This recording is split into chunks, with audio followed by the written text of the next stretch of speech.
training session. Every single training session. They're allowed in my clinic all the time, and they pay me by the hour. That's the way they do, really. It wasn't a match tomorrow, it was cancelled. So, you know what they did? Street cancelled last night at 8 o'clock. Zane rang around, and he had 20 lads this morning. This morning, the seniors went training to play against the Frenchies. Tore into it. What fucking job did you do? We're going.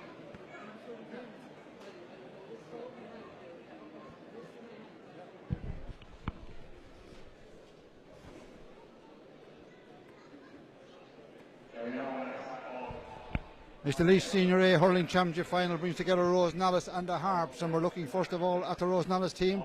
Stephen Kelly in the goal, John Maher, Marcus Redmond and Rory C. Fennell. Full back line, half back line, Conor Cosgrove, Cathal C. Fennell and Fiacre C. Fennell. Middle of the field, John Lennon and Killian Killally. Half forward line, Tomas Keaton, Paddy Keaton and Jack Conroy, and a full forward line of Ronan Murray, Brian Fitzpatrick and Donna Killally. And of course Rose Nollis trying to join their footballers playing senior top flight in next year. There'll be some achievement for the club.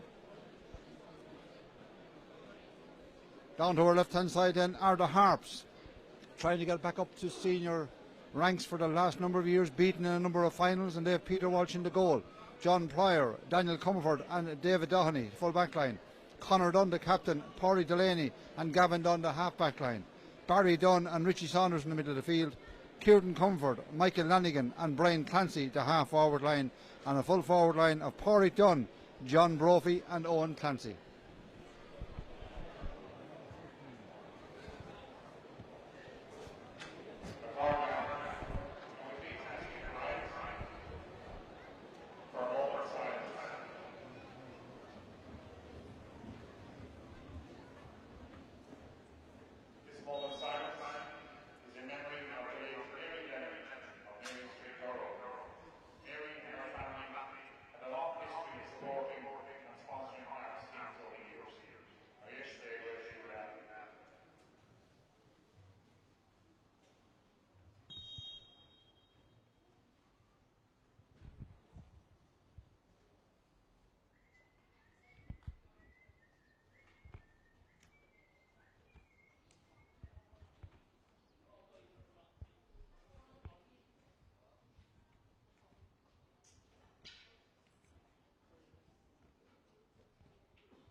It's the Laois Senior A Hurling Championship Final. The two top teams in the county this year, certainly getting here on merit, are Rose Nollis and the Harps. Referee for today's game is Pádraig Dunn from Colt, refereeing his first big final.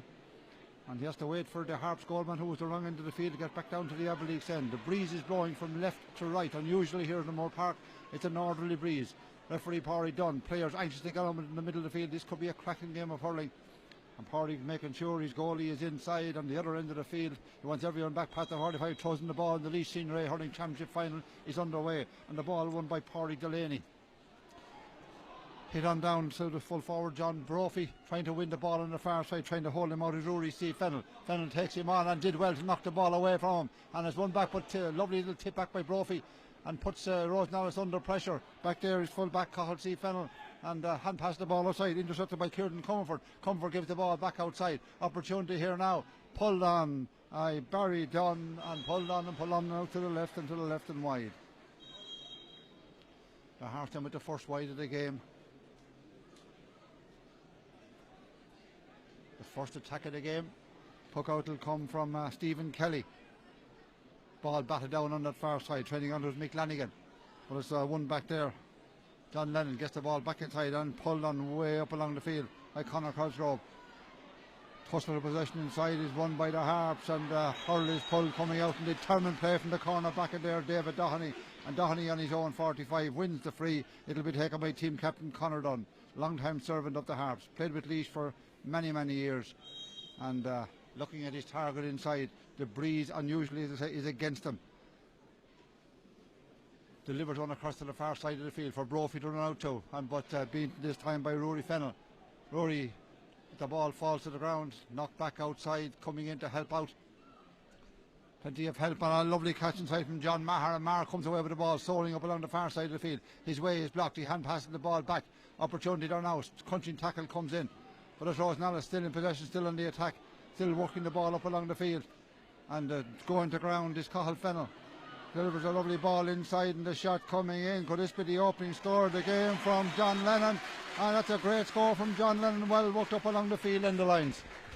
Great start by Rosenallis. John is a serious player in the middle of the park.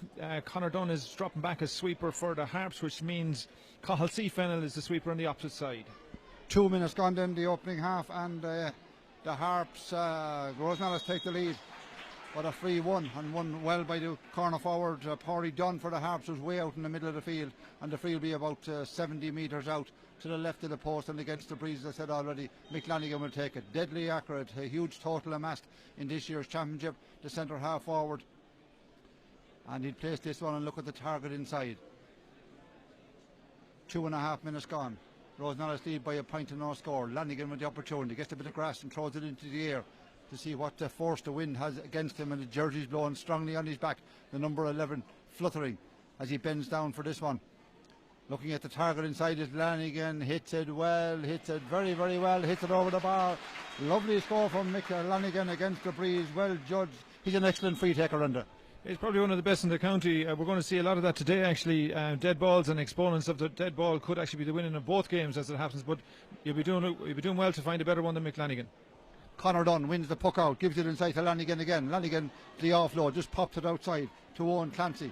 But it's won back brilliantly by Jack Conroy, knocking a high ball inside. Well dealt with by the Harp defence, and back there covering again is Conor Dunn, hugely experienced. Turns back onto his left, tips a little ball, wasn't the best in the middle, but it's well won, and hit back outside then to Barry Dunn. Barry Dunn gives it back to Conor Dunn again. Conor, little chip down along the side, and now for Lanigan to grab, and Lanigan grabs the ball, and he chases on down, and he's been chased down there by Conor Cosgrove. Looks at the target inside, turns back onto his right, hits it back across the middle, cut off there by Killian Kallally coming out of the ball, hits one back inside then for Fiacre C. Fennell. Under pressure is Fiacre, going backwards, gives it back to his corner back, Rory Fennell. Three brothers into the fence back here, and it's well won by John Maher on the far side of the field, and John comes flying away. A tacky corner back, and he's going to go for the score, is he? But it might drop short inside, could still be dangerous. Hops inside the goalkeeper, Peter Walsh. Walsh gives it outside to Conor Dunn. Conor Dunn getting a lot of the ball in the early stages. 4 minutes gone, but he didn't clear that one on that far side of the field, and it's won back by Ronan Murray. And Ronan Murray with the ball, turning left, turning right, back onto the left is Ronan Murray, goes for the score. Going to say it was a score, it was a great score. Good lively start to the game, Enda. It is, yeah, and the Harps have a sweeper, so they're going to have to play with it, and they're playing to a style, and they're going to stick to it. Yeah, it takes a bit of bravery on a county final day to play those short passes out, but they're sticking to it, and see how we get on. Long puck out to the far side of the field. Back there is John Maher, trying to beat him for the ball. Over there was Richie Saunders on his ground, but it's won by Clonaslee, and well won. Hand pass back inside into the middle, picked up and taken on the run, and this is a strong run going forward.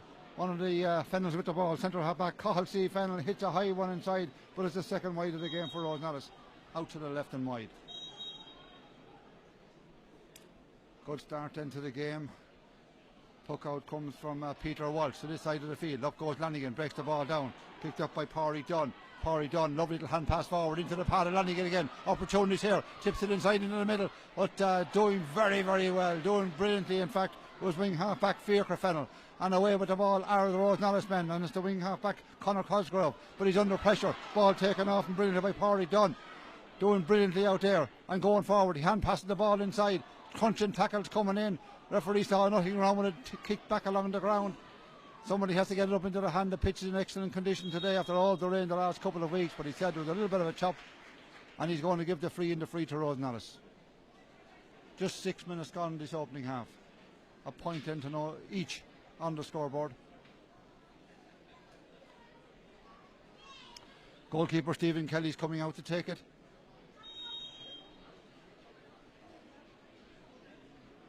Big striker of all, big man he is, the goalkeeper as well.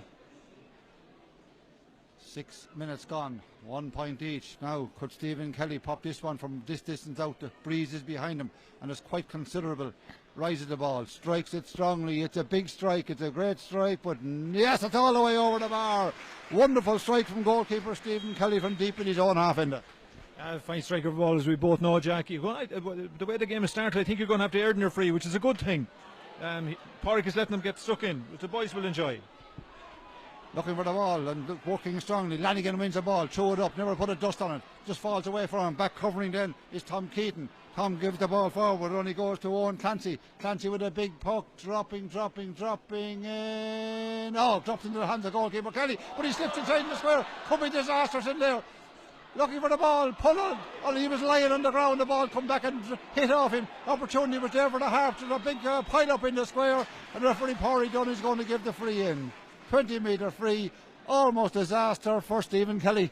Well, it goes where you never give up, and Boggy wasn't giving up. He went in on what looks like a lost cause, and unfortunately for Stephen, he dropped it. Stephen's a fine keeper and a good hand, but county final day, these things can happen. Picked up a knock as well, did Stephen Kelly. He's down in the small square. The physio is coming from a long way out, and to have a look inside, it will be held up for a while. Lanigan back on the 20-metre line, waiting to take the free. An opportunity to level the game, but it really should have probably ended up in the back of the net. The pull first time along the ground, it wasn't that accurate, hit straight off Stephen Kelly, who was lying on the ground still, and he's still on the ground, 23 metres out. Back on his knee, back on his backside, he's up on the ground, and shakily so, and he'll know he got a major let off there with Stephen Kelly after scoring a point from deep in his own half, then almost gave away a goal. Gingerly back on his feet, McLanigan standing over the ball. 20-metre free. We have 8 minutes and 15 seconds gone this opening half. McLanigan standing over this to put the size level, rises the ball, strikes it cleanly and puts it all over the bar in the Laois Senior A Hurling Championship final. The sides are level at 2 points each.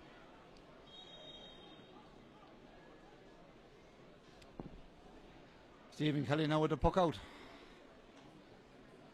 Goes long, not that high up this side of the field. Well broken down there by Richie Saunders and broken down to Porry Dunn. Back covering as a sweeper, hits the one down. John Marr cuts it off. Really is a fine little corner back. Gives the ball to his midfielder, John Lennon, county player. Lennon goes for the score from deep in his own half. Dropping in, but just dropping out to the right and wide. The third wide of the game for Rosenallis. Peter Walsh with the puck out. Hits it straight down along the middle. Grabbed and taken on the run by Conor Dunn, the captain, gives it outside then. Tipped on a little bit farther down by Porry, down along the far side of the field. Good play down there by Fiacre C. Fennell, and the ball goes out over the sideline, and it'll be a sideline ball for Rosenallis on the far side of the field. 9 minutes and 20 seconds gone in the opening half. 2 points each then on the scoreboard. Sideline cut. Fiacre Fennell will take it on way open that far side of the field between the 45 and 65 and cuts it well, straight down along the middle. Comes off the fingertips of Gavin Dunn. Falls there. Oh, crunch and tackle on Conor Dunn. He was going down with the head, and I don't think there was anything too deliberate about it, running straight into Ronan Murray. Yeah, Ronan hit him. What seemed, well, I suppose Conor didn't see it coming as the big thing, but what we can see so far is the matchups. Fiacre Fennell is picking up Porrick Podge Delaney. That's a big call, and Fiacre is a very, very tight marker, and that probably suits Rosenallis.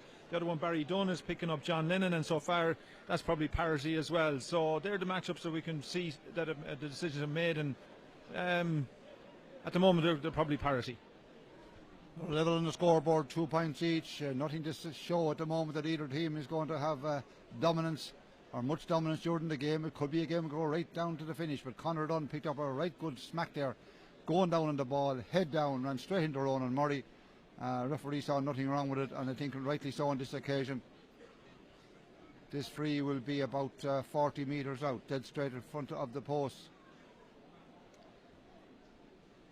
Dead straight, of course, going the other way. It's going down along the field. It was Conor Dunn who won the free. It'll be going in the opposite direction.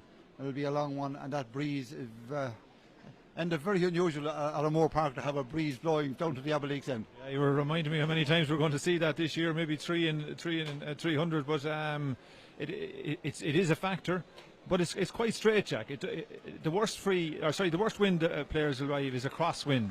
It can take from everything, but it seems to be straight enough. You'll have your chance with it, and you'll have your chance to get it. But it's not ruining the game now. Definitely not ruining the game.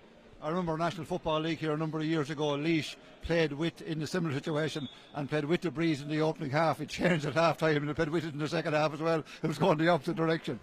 The free is taken, dropping up the far end of the field. Hands go up for it, falls down to the ground. Picked up by John Lennon, having a very, very good game so far. Drilled one to the far side of the field. Up go the hands again. It runs past Jack Conroy on the far side. And back covering is Conor Dunn. Conor Dunn with the ball, just tips it a little bit farther, down along the sideline. Still hasn't worked, and Conor Dunn is called into action again. The captain could well be the oldest man on the Harps team. Not too sure about that, but he's around a long, long time. With the ball now is Pádraig Dunn. Pádraig Dunn goes flying away, goes to the 45. Hand pass down to the far side of the field. Picked up there by Pádraig Delaney. And Podge goes for the score, but Podge drills the ball out to the right and wide. 12 minutes gone in the opening half. 2 points for Rosenallis, 2 points for the Harps. Long puck out, dropping way down along the far side of the field. And it's won here by the Rosenallis man and by the full forward, Brian Fitzpatrick. Fitzpatrick hits it into the middle. Oh, well cut off. Absolutely brilliantly cut off there. And not cleared as yet though, but the Harps still have possession of the ball and coming strongly with it. David Doheny, and Doheny drills one left-handed right down along the field. Opportunity there now, but Rosenallis are there in numbers as well, and they have the extra man back there as well. And a centre half back, Cathal C. Fennell, who drills it up to the far side of the field. Jack Conroy. Jack turning and twisting with the ball, drills it from his left hand side. Opportunity now, the ball drops in high, has to be dealt with. Well dealt with it here. Ball knocked down, picked up by Conor Dunn. He drills it outside, then to John Pryor, another long serving player with the Harps. Played with the county for many years as well. And Mick Lanigan with the ball now, turns around and strikes it way across to the far side of the field. Well cut off by Cathal Fennell, and Cathal C. Fennell with the ball coming out of it now. He's a strong player, throws it out, trips as he was going forward, and the ball falls. It'll be a free for Rosenallis deep in their own half, and Stephen Kelly will come out to take the ball again. It's a lively game of hurling. It is, yeah. Now, last 2 times Harps have come out with the ball and they've hit quite aimless clearances. So when they're carrying it through their own 40, they need to find the men on the opposite 45. But the problem is the last 2 have gone too long in on top of the sweeper, which they've created by bringing Conor Dunn back. So they have to look after the ball. It's their decision to play a sweeper. They have to look after it better than that. Cathal C. Fennell still down injured, and referee coming back to have a look as well, and Stephen Kelly standing over the ball waiting to do what he does well. Certainly the first one was immaculate, straight between the posts. 14 minutes gone in the opening half. They're level at 2 points each, and a chance for Stephen Kelly to put his side ahead again. Can he have the accuracy this time? He certainly normally gets the length. He's deep in his own half, about 85, maybe almost 90 metres out. Rises it, strikes it well, but it's going to the right, and couldn't be kept in play. And this time it goes out to the right and wide, and that's the 4th wide of the game for Rosenallis. They're level on the scoreboard at 2 points each. Puck out comes quickly down to this side of the field, pulling strongly in the air was Conor Cosgrove. Knocked back down, taken by midfielder Killian Killally. Killally away across to the far side of the field. Back covering his full back Daniel Comfort, fine hurler, but he's beaten for the ball this time by Brian Fitzpatrick. Fitzpatrick tries to keep it in play and does, up along the sideline. Well picked up by the Harps. Lovely little pop pass outside, but it's they're fighting. Ronan Murray fighting strong for the ball. Comes back outside to Paddy Keaton. Hasn't been in the game as yet, down along the centre. Had to go to the sideline to get it. He's a very skillful hurler. Hits it straight down along the middle. Chance could be there now as the ball is broken away from Nolan Murray. Falls back outside. Murray still maybe has a chance. Falls to ground. Players, none of them get it up.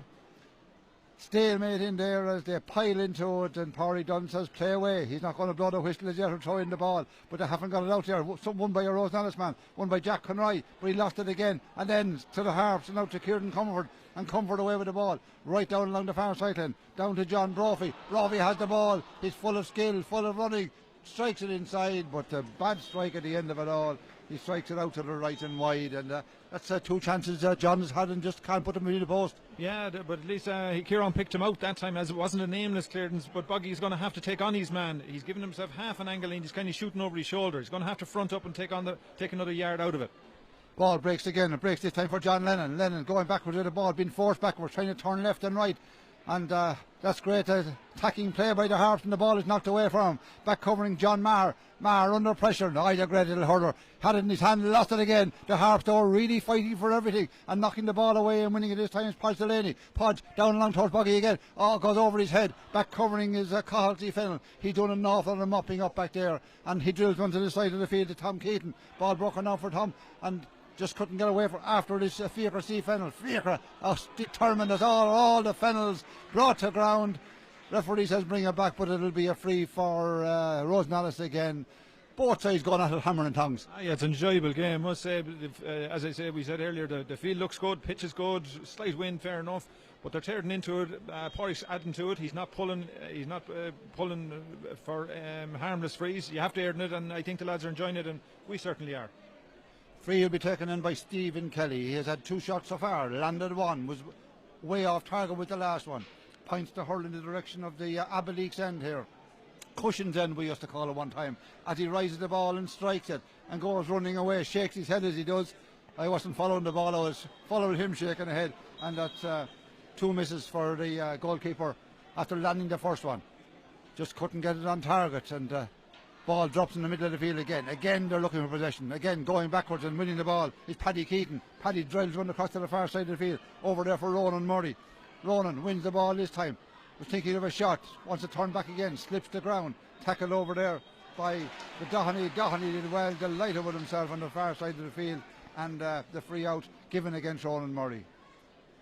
17.5 minutes gone in the opening half. Low scoring game. The Harps used it earlier, aimless ball up front, and that means that Cathal C. Fennell, who's a loose man because they're playing a sweeper, picking up a lot of ball. Exactly, Jack. And we have 2 sweepers in play, and now that's beginning to dominate the game. So the defence have an extra man, and that's why we're stuck on 2 points apiece, Jack.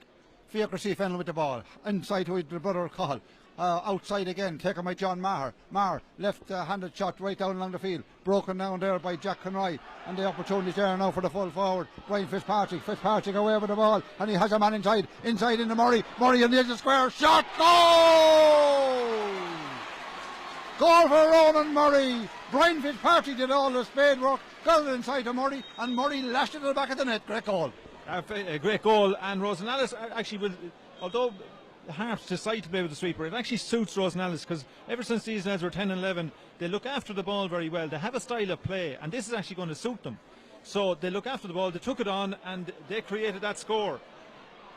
We have, 16 minutes gone in this opening half, and this Rosenallis now have taken the lead, and they're back on the attack again. Ball into the Brian Fitzpatrick. Brian Fitzpatrick turns and strikes the ball. That's a lovely score from Brian Fitzpatrick. He set up the last goal, and now he has got a score himself. He's very industrious. Yeah, fair play to Rosenallis. They're in top now in the middle third, and that middle third, they're making it count as well, though. They've got a goal and a point now without response. Rosenallis now just taking the lead, and it's a 4-point lead it is, and now with their tails up. And delivered a lovely ball back inside again, this time to John Lennon. Lennon looks at the post, drills it in. That's a great score from John Lennon. It's a real purple patch for Rosenallis. You got to tie up John Lennon. You got to mark what you see. And at this moment in time, he's controlling the middle third. So if the Harps, we've a man down injured at the minute for the Harps, that might be just a little bit of tactics. It wouldn't be a bad idea, because they've lost the run of it now in the last few minutes, Jack. But you can't let John Lennon run the middle of the park like that. He's too good. He's an outstanding player. He did the same at county level. He's definitely going to do it here. Player down injured and down on the 20-metre line. But suddenly the game has turned in Rosenallis' favour. And when they get their tails up, they play a lovely style of hurling. They do. They always have, and you'd have to admire them. And they have enough quality up front to take those scores. Ronan Murray is a handful any day. He's powerfully built. He's a great pair of hips on him. He'll run at you, and when he runs at you, then it creates the overlap, and that's what happened there, and that created the goal. So if they keep doing that, the Harps are going to have their hands full all day.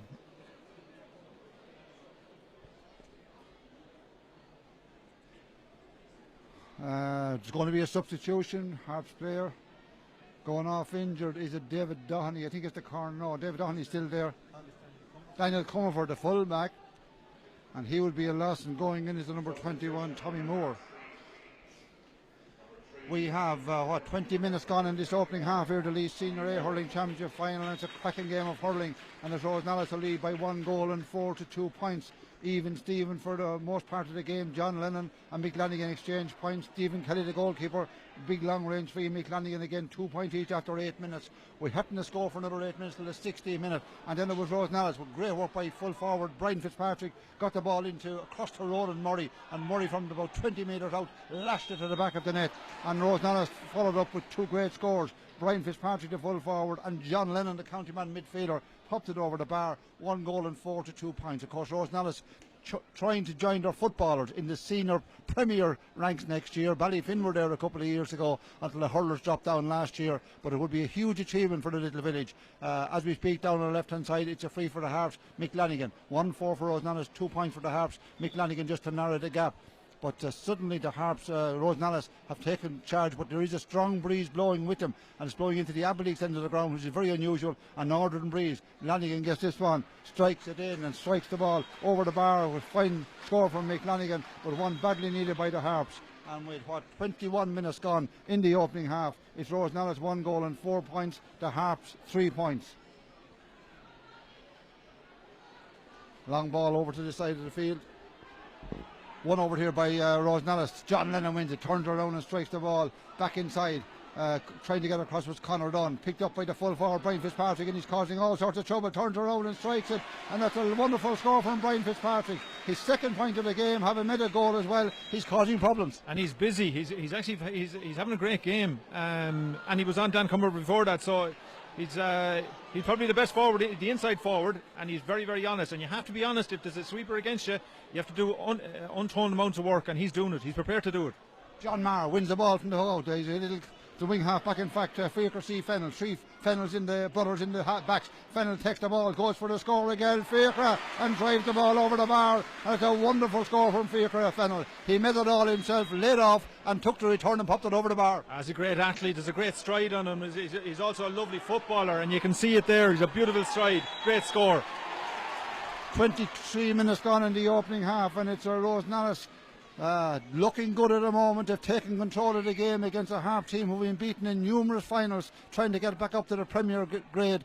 And Rose Nollis, of course, who just came through from intermediate ranks just a couple of years ago, and back looking very, very good, it has to be at this stage of the game. But it's early days yet. We're only 23 or 4 minutes gone in this opening half, and it's 1 goal and 6 for Rose Nollis, 3 points for the Harps. But it's a free for Rose Nollis on their own 65, just under the stand. The flag's blowing strongly behind the free taker here, Paddy Keating, and he's an excellent free taker. He is. Places the ball again. 2 Harps players standing in front of him with the hurls up. They're playing a sweeper back into the defence. Referee Paulie Dunn doing a first major county final, having a fine game so far, letting the play flow. Paddy Keaton takes the free. It'll drop short, dropping in. Up goes the hands. Comes off a Harps hurl. Conor Dunn, I think it was back inside there, out for a 65. So Paddy Keaton will have another chance again. But it's a fine game of hurling, Enda. It is, yeah. But now you find yourself, the Harps find themselves 1-6 to 3 down. They're playing the sweeper. You have to, for them to win this game, they have to come up with scores, and I don't see how they're going to get the scores at the minute. Bar the frees, which, okay, Mick is an outstanding free taker, but they haven't posed a threat other than that, Jack, and they're going to have to figure that out, or else this game is just going to go away from them. Free then for Paddy Keating, standing on the 65-metre line, about a foot outside it. 24 minutes gone. Paddy Keaton takes it, not too happy with that one. The ball goes out to the right and wide, and that's the 6th wide of the game for Rose Nollis, playing with the breeze. Puck out comes and drilled on down along the field by Peter Walsh to the far side of the field against the breeze. It hangs in the air, but it's a brilliant catch. Now there's an opportunity for the Harps, and they need to score badly. Hit strong, hit very strong, but out to it and grabbing it is Stephen Kelly. Kelly drills it out to the stand side of the field again. Up go the hurls. The ball is knocked down. It falls in favour of Tommy Keaton. Tommy away with the ball. The ball falls back inside. The pressure's still on. The pressure's on Conor Dunn, but Conor Dunn, the experienced head, wins the ball. Hand passes outside, tipping straight down along the middle end. Picked up there by Barry Dunn in the middle of the field, but couldn't be controlled by Owen Clancy. And I think you're right-handed. This sweeper system is not working for the Harps. It's not. Just another thing as well. The Rosenallis have missed a couple of frees. Paddy put a free wide, put the 65. Stephen Kelly has put one wide. And the last time I saw these play was a league match against Camross, and Conor Cosgrove hit 6 frees long distance all over the bar. So I don't know. Maybe they know more than me. But Cosgrove is a fine striker of a ball and a long distance free. Maybe he'll come into play yet. Well, they've won a free again of Rosenallis on the 45-metre line, and it's Paddy Keaton who will take it again. Normally deadly accurate. Has had a couple of misses, but county final day is another story altogether. The little bit of jitters come in. You've almost lads standing up in the 18 green taking a putt. Well, it happened to a lesser extent in the county final. Standing over it now is Paddy Keaton. Rises the ball, 26 minutes gone, and strikes this one clean. He strikes it over the bar. He finally has found the target as Paddy Keating, and that'll do his confidence a lot of good. And with 26 minutes gone in the opening half, it's 1 goal and 73 points, a 7-point lead for Rosenallis. They've got 3 scores in a row now, and they seem to be controlling the game. And Mick Lanigan, who was going forward and thought he had won a free, referee Corey Dunn gives it against him, a bit of pulling. Yeah, well, it's in that middle third, and Rosenallis are in control of it, and that's how they win the game. And the Harps can't get by it. They have enough hurlers out there. They're fine hurlers, but they're not, as you say, it's the 18th green. They're not here today. They're missing. Paddy Keaton then with the free, just inside his own 65. Looking at the target, he missed 2 long-range ones. He nailed the last one. Can he nail this one?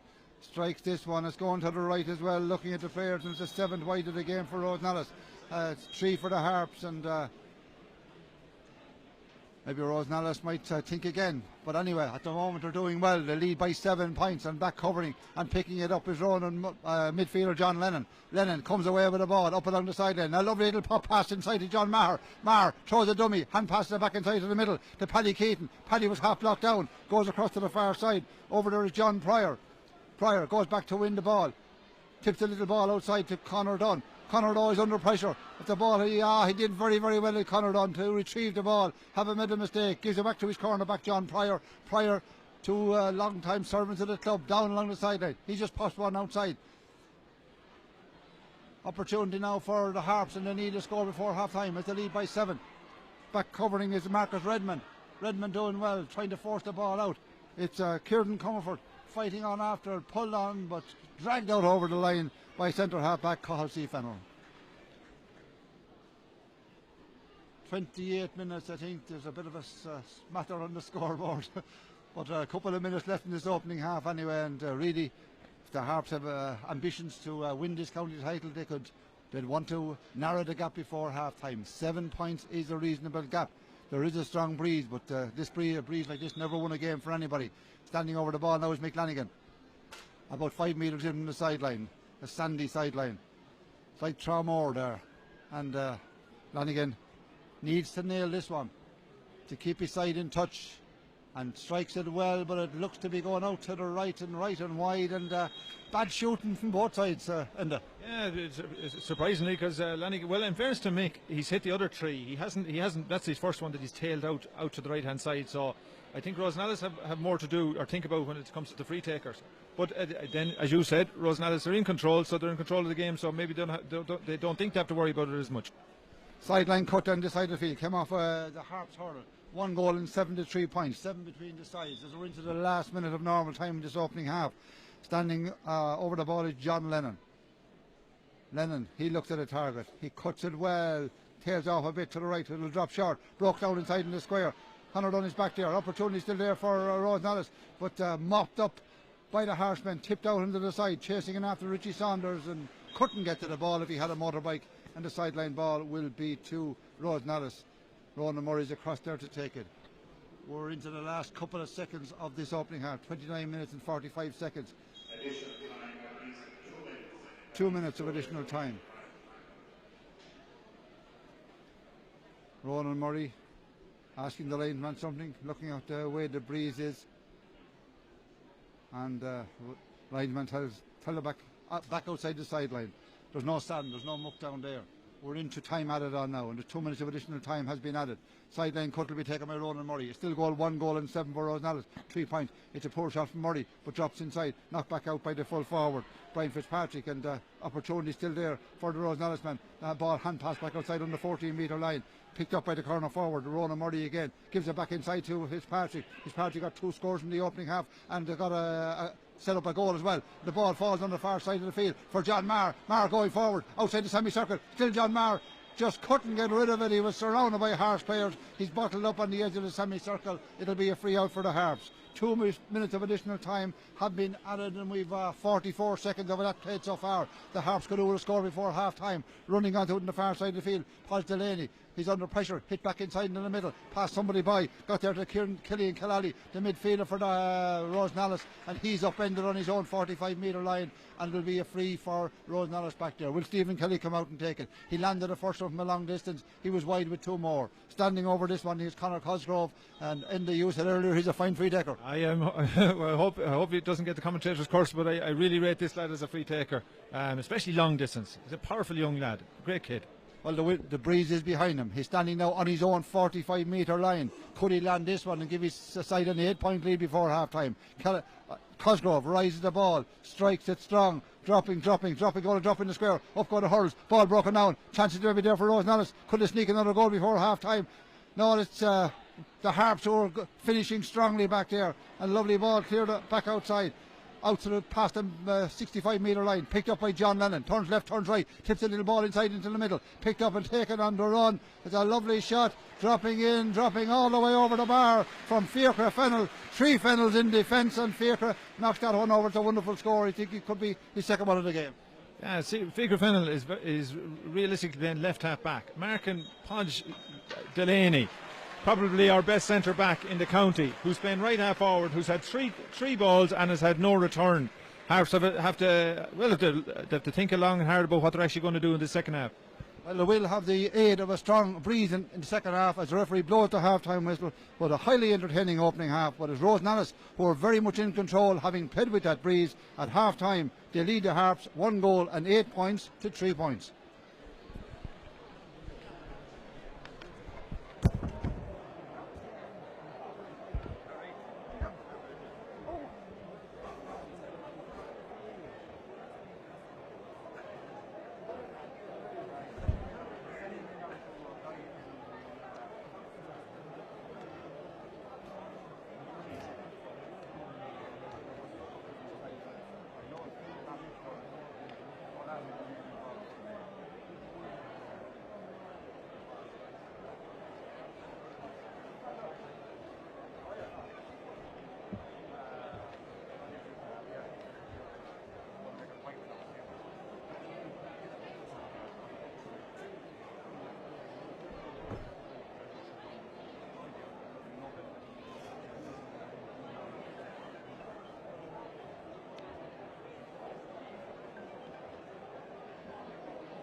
Any changes?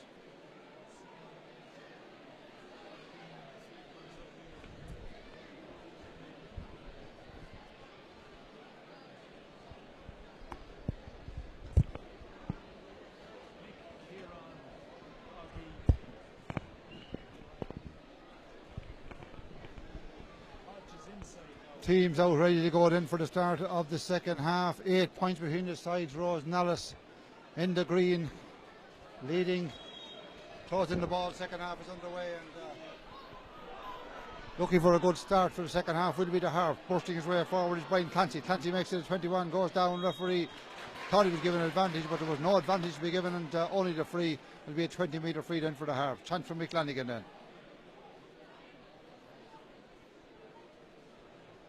Mick Lanigan with 20-metre free to pop it over the bar, bring it back to a 7-point game.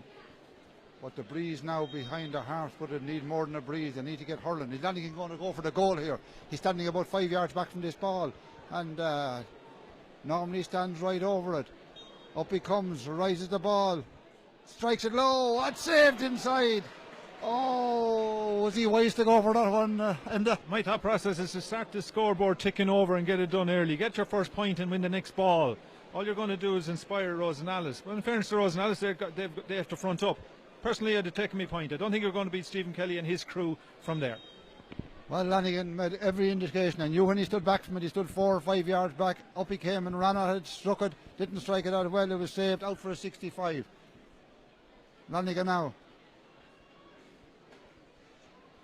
drills this one in, puts it over the bar. 65-metre free, and the same result probably within a minute. Down to a 7-point game. 1.5 minutes gone now in this second half. Puck out to the far side of the field.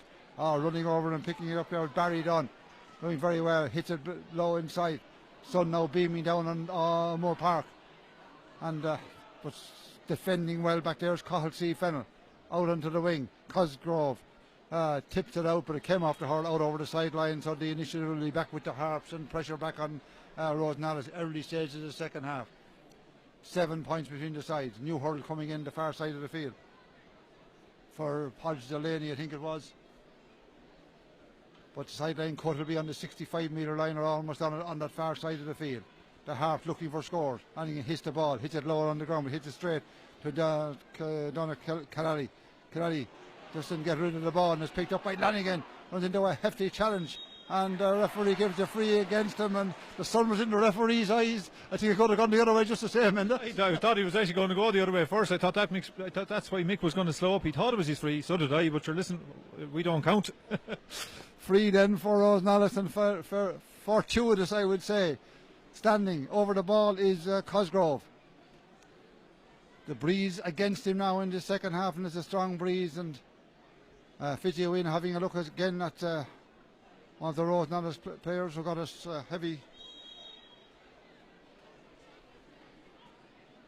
Now, about 5 metres inside his own 65. Cosgrove with the ball, strikes it, but it seems to be going across to the right. Oh, it drops inside. Grabbed out of the cloud by Peter Walsh. Walsh clears it, but only out about 20 metres out. Pressure is still on the Harp lads. Knocked away there by Tommy Keaton. Picked up by Paddy, but he couldn't control it. We chance again. Tips it on in front of him. Still Paddy Keaton down near the end line. He's surrounded down there, and Tommy Moore putting in the challenge, and the Harps get the ball and clear it right up along the field. Kieran Comfort going to the ground. John Marr give a lovely ball forward like a scrum half in hurling to Killian Killally. Pressure is on. They're going hammer and tongs at it. Who's going to win this ball? Could be vital as the Harps win it and come flying away, but they're into hefty challenges. Owen Clancy and the referee gives the free against them, and I think he had done very, very well to get up along the field. 5 green shirts converged on him. They did, and in fairness to Pádraig, he's been consistent. They were looking for handy frees inside, they're not coming. Underneath us here, very, very same. He's not going to give you a handy free. You're going to have to earn it, and I'm enjoying it. Absolutely. We have 4 minutes gone in the second half. Standing over the ball now is Cosgrove again. Can he nail this one? Little bit of something happening off the ball up to our right, and the linesman John Lawler's gone in to sort it out as the ball was driven to the left and wide for Rose Nollis. They had 7 wides in the opening half. That brings their total to 8, but on the scoreboard they lead by 7 on the far side of the field. Going back afterwards, centre half back Cathal C. Fennell under pressure, gets it back inside into the middle. Looking where there is Fiacre, the brother. Ball hand passed back outside, chasing on after there was Cosgrove, but Killally left it to Cosgrove, and away he comes. Cosgrove flying down along the far side of the field. He's gone a long way. He's gone to the other 45. He could run into a haymaker, hand passing the ball inside. Wasn't a great hand pass, but he was taken out of it as he got rid of the ball, and that was rather stupid. Now we're in a situation now where the top players on each team have to come to the fore. Rosenellis are. John Lennon controlled the first half. Young Cosgrave coming into it. Brian Fitzpatrick's had a fine game. Ronan Murray's done well. The Keatings, as you'd expect, have done well, and the Cosgraves are in charge, or the Fennells are in charge at the back. Now, if we looked at the Harps team, we're trying to remember, when did Podge get a ball? When did Comerfords get the ball? So, and I'm looking at Podge. He's playing in full forward. Fennell is on him, and that's fine and dandy if the ball has gone in, but the quality of ball hasn't been good, and he's not getting on the ball. Paddy Keaton standing over this one, rises it, strikes it clean, he puts it over the bar. Back to an 8-point game again. So after all of the Harps play, they got very, very little out of it except a single point from a free, and there's 8 points between the sides again. 5 minutes gone in the second half. Long ball dropping in, that was a massive ball. Mick Lanigan, and badly needed a score. That's a great score, Mick, in fairness to him. He's done well. We've asked for the boys to stand up, and Mick is putting his hand up. Now another 1 or 2 of the Harps boys need to do exactly the same.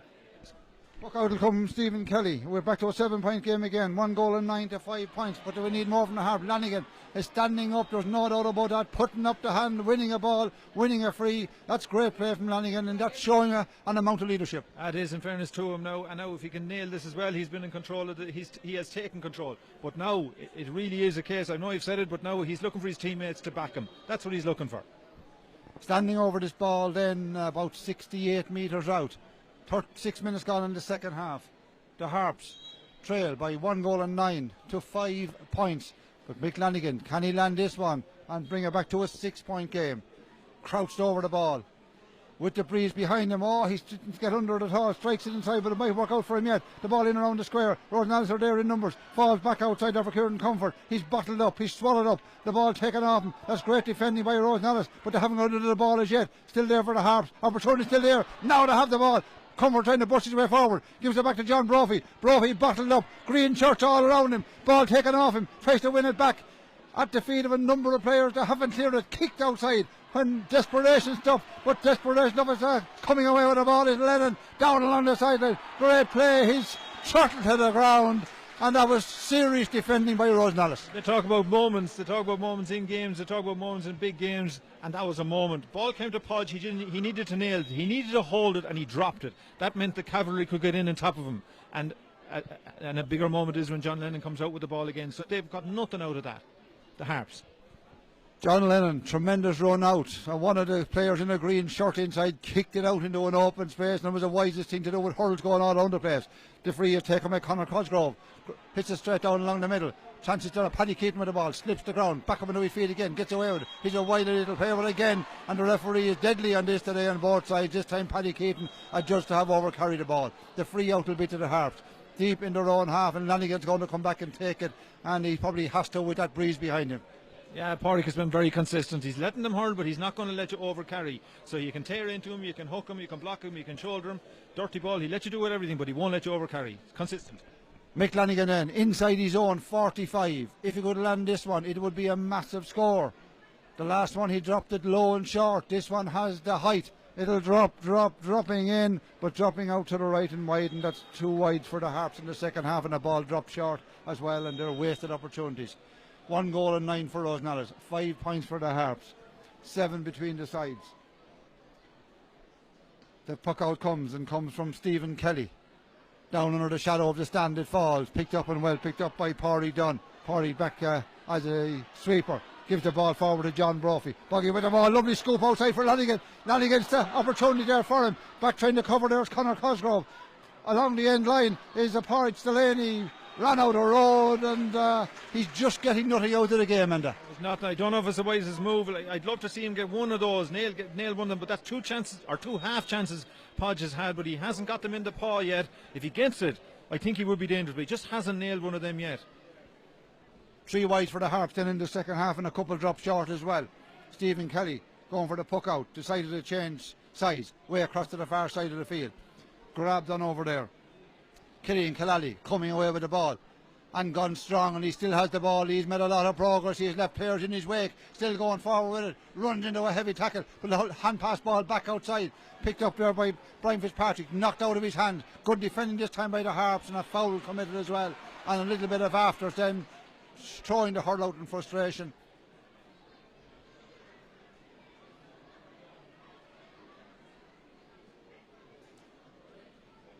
Free then about 50 metres out for the Harps.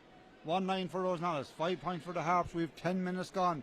We've a third of the second half gone, and the Harps really have made no real inroads into the lead of Rosenallis. Lanigan standing over the ball again, 50 metres out from his own end line. The breeze is behind him. Hasn't been going for him, he hasn't that magic one so far, but Lanigan this time, if he could land this one, it could be a rallying score. Hits it high, dropping all the way over the bar. Massive puck from Mick Lanigan over the bar, brings it back to a 6-point game. Badly needed, Enda. Yeah, badly needed for the game and for Harps. I'm watching Stephen now, he's done very well in the puck outs. He's looking for his man, he's very alert, so if somebody makes a move, Kelly will find him. He's done well on these puck outs. 3 scores to 1 in the second half for the Harps, but it's still trailed by 6 points, 1-9-6. Ball breaks back outside. Conor Dunn back there covering, as he's covering all day. Drills it up along the sideline. John Brophy is out to it. Buggy just comes off his fingertips. Back to cover up and pick it up. Brilliantly is John Marr. What a little hurler he is, Marr. Hand passing the ball, really overplayed. Got away with it. Down to corner forward, Donna Killally. Looking strongly for it is Brian Clancy. Can't get it up into his hands. Players pile in, trying to work it outside. Maybe the old boot might work again. Boggy's back there again. Tips it outside to Mick Lanigan. Lanigan tries to get away. Surrounded by Rosenallis players, and then pulled in anger. And they get the end of the anger with Donna Killally. And he got the tip end of the hurl that was coming through. There was no protection there for him. No, but Pádraig doesn't mind these dramatics. He's a very good ref. He's like a fella that obviously hurled.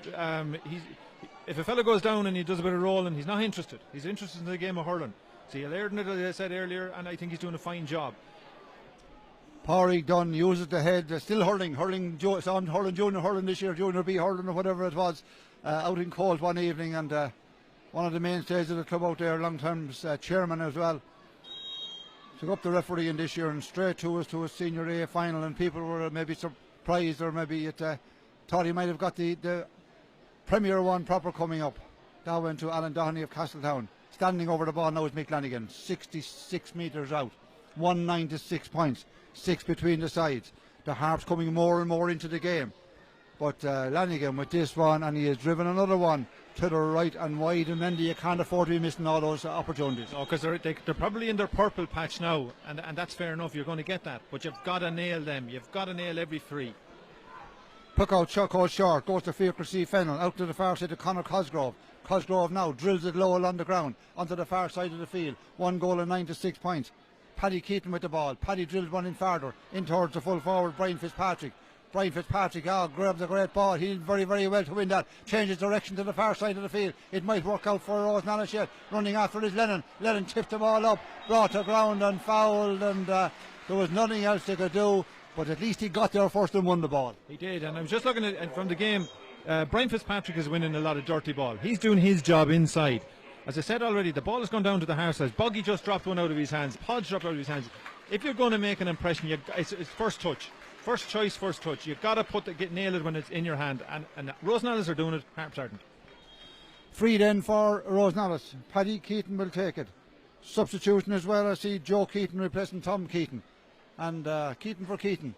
And Paddy now with this free, rises it, strikes it clean, strikes it in, strikes it over the bar. And that's an important score for Rosenallis, put him back 7 points into the lead again. A 1 goal and 10 to 6 points. Puck out goes quickly onto the far side of the field. Lanigan with the ball, making way forward. He took about 10 steps, made no effort to play the ball, and then wonder why he was pulled. I think you're kind with the 10 there, Jack. 14 minutes gone in the second half.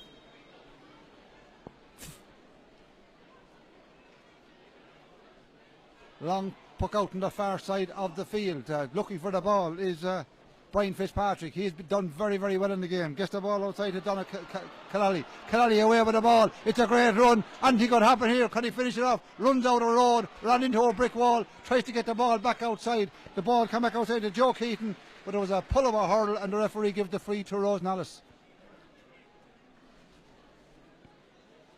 Paddy Keating then with another free, and this to really, I think, put them back in the driving seat again. 20-metre free just to the left of the right of the post this time, and we have exactly 15 minutes gone in this. Paddy Keating gets the ball, drills it over the bar, and it's an 8-point game again. So all of the Harps, good work, wiped out. They've scored 3 points each now in the second half. Substitution on the Harps. Brian Clancy's. Evan Deegan coming on for Brian Clancy.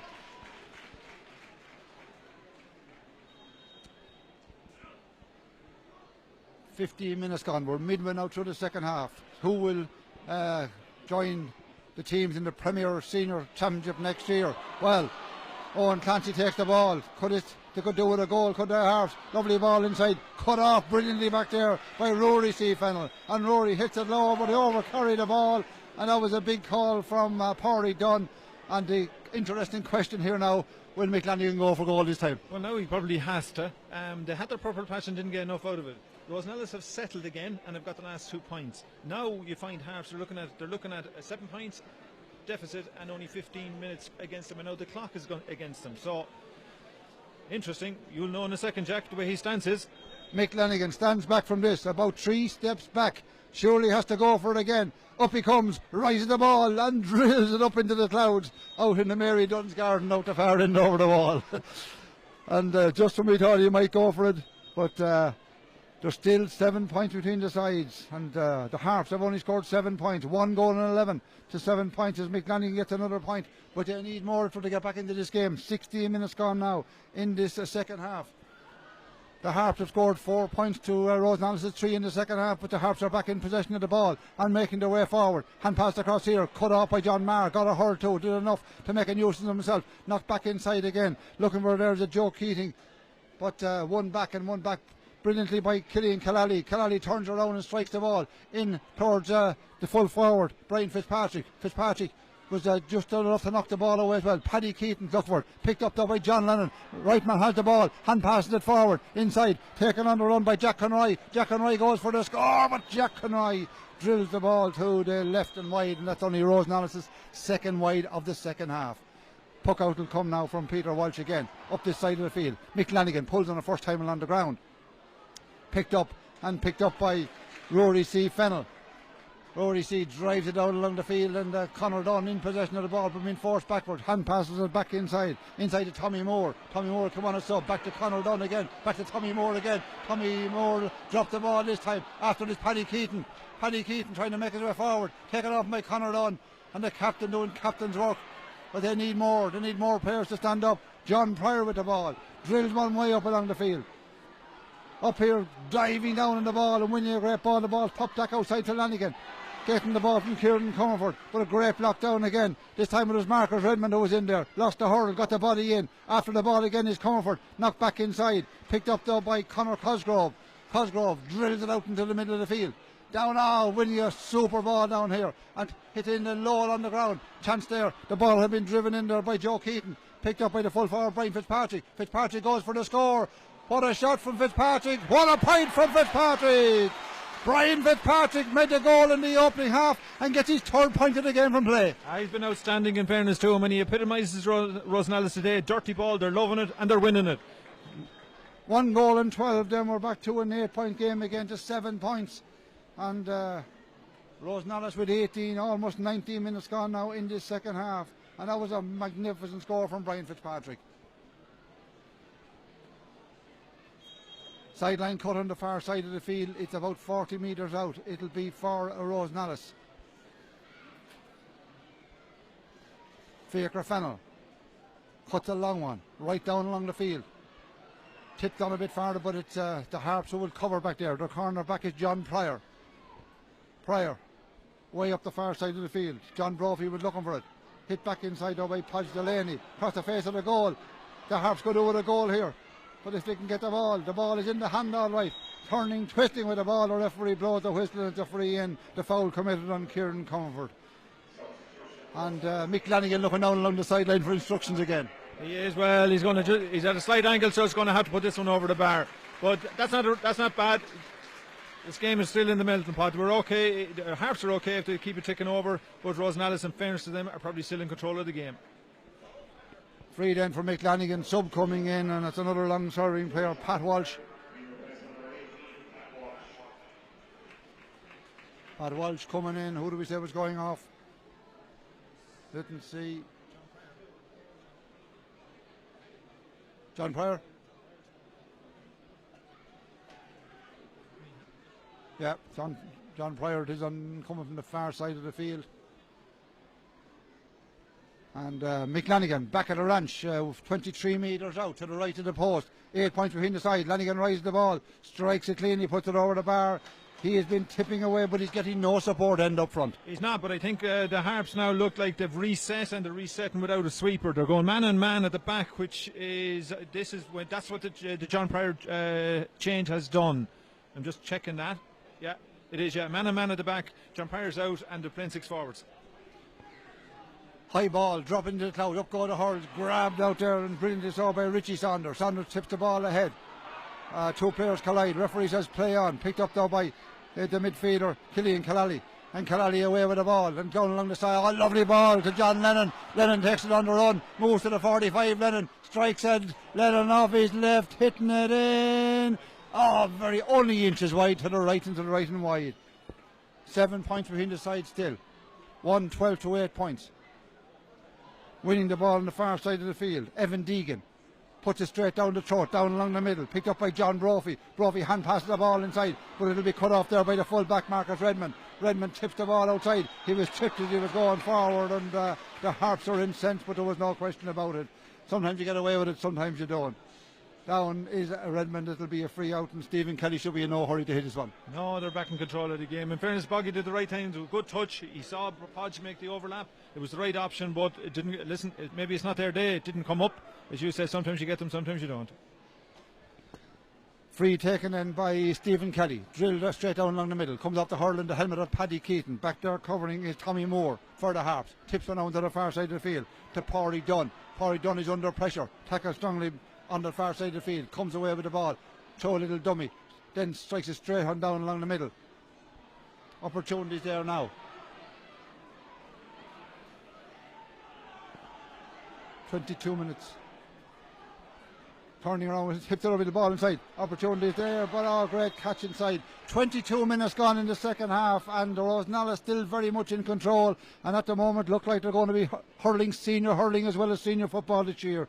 They lead by 7 points. The Harps really have mounted a challenge, have controlled a lot of the second half, but relying on Mick Lanigan to pop over frees for them. At the start of the second half, he got a 20-metre free. He went for the goal. It was saved, knocked out for a 65. He landed that one after 2 minutes. He landed one after 6 minutes, after 10 minutes, again after 16 minutes, and the last one after 20 minutes. But in between, Paddy Keaton has popped over 2 frees. Brian Fitzpatrick has hit a great point to add to the 2 he hit in the opening half. Player down injured at the moment is Rory C. Fennell down to my right hand side. Rosenallis in no hurry. There's 7 minutes left in the game, and just while we're on there, I want to say best wishes to Jim and Vera Fogarty over there in the Harps. Vera soldier with me many years ago on Laois Juvenile Board, and the son Ray are selected with the Harps today. But so far, Jim and Vera, things not going your way unless there's a dramatic finish to the game. But in the Lyons, Rosenallis have done everything right. They have, in fairness, they've been the better team all day. They've been better in the air, on the sod, dirty ball. They're not looking for it. They're actually going for the ball. They're not hoping it's coming to them. They're believing it's coming to them. And that's what actually happened. The Harps are hoping it'll stick, whereas they're not actually going and doing it. Stephen Kelly then, the goalkeeper, with the free out on his own 20-metre line, drills away down along the far side of the field. 6 minutes left in the game. Ball is batted down and might fall kindly for the Harps. Barry Dunn is after the ball on the far side of the field. Leaves it instead of Gavin Dunn. Comes flying away with the ball. Turns around, strikes it straight down along the middle. The Harps need a goal, and they need it pretty soon. Maybe they could manufacture one now. The ball is back up to John Brophy. Brophy on the edge of the semicircle, going to the 20-metre line. Tips the ball outside for Clancy. Clancy with a shot. Goal! On Clancy with a goal! Could that be a lifeline for the Harps? Great run by John Brophy outside of Clancy, and Clancy buried it. Well, now they have 6 forwards, so now they're more dangerous. They don't have to be as exact with their ball that's going inside. Just get the ball inside. It's 1-on-1. You're not playing against a sweeper now. 6 forwards, away you go. 24 minutes gone then, and a bit in this second half. 4 points now between the sides. Could there be a big comeback in the Harps? This goal will certainly ignite them. They've been playing plenty of hurling, but just not getting the scores. They're back defending now. Rosenell is putting shock and pressure on them, but they've won the ball, and the ball is won well back there by David Doheny. Coming away with it, hit low on the ground, he gives the ball straight away to the midfielder Killian Kerrally, but he's blocked down. Chances there for the Harps again. The ball is with Clancy, the goal scorer. Goes for a point. Clancy drives it over the bar. There's only 3 between the sides. Owen Clancy with a fine point to add to the goal he got. Now we have a finish on our hands. Well, excuse the pun, but I'm not harping on about it, but they're playing 6 forwards now, Jack. Well, Enda was talking all during the game. They were playing a sweeper, maybe 2 sweepers, but they've now reverted. They brought in a sub. They reverted to 15-on-15, and things are certainly going better for the Harps now. We have 25 minutes gone in the second half, and there's only 3 between the sides. 1:15 for Rosenallis, 1:09 for the Harps, and the Harps playing with a very strong breeze blowing into the oblique end of the ground. Now there was a pile up down here on the 65 metre line, and referee Pádraig Dunn's going to throw in the ball. He's explained to one of the Harps players exactly what the story was. He seemed to get a knock up around the helmet. He's holding the side of his ear, but Pádraig Dunn had a fine game. Fair on both sides. He'll throw in the ball now on the 65. They're too near to him. Wants him to push back farther away. Only 4 minutes left in this Laois Senior final, and a foul is committed on the Harp midfielder Richie Saunders, and there's a free for the Harps. They haven't been very successful with long range frees. Now Mick Lanigan, this to put 2 between the sides, and then we'd have a finish for the past couple of minutes on our hands. Lanigan cleans the ball off in the jersey, places it between the 2 65s. This could be a vital shot for Lanigan. It would leave 2, and then they'd surely come looking for a goal to pull this around to the fire. They trailed by 8 a few minutes ago. They trailed by 3 now. Lanigan takes this one, strikes it well, but not enough, and drills the ball to the right and wide, and that's a lot of wide for the Harps. It is, yeah, but I'd still be going for points. I wouldn't be panicking yet. The Rosenallis are gone out of it. Now you're going to have to find Lennon. Lennon is going to have to win the next ball. The ball drilled down this side of the field.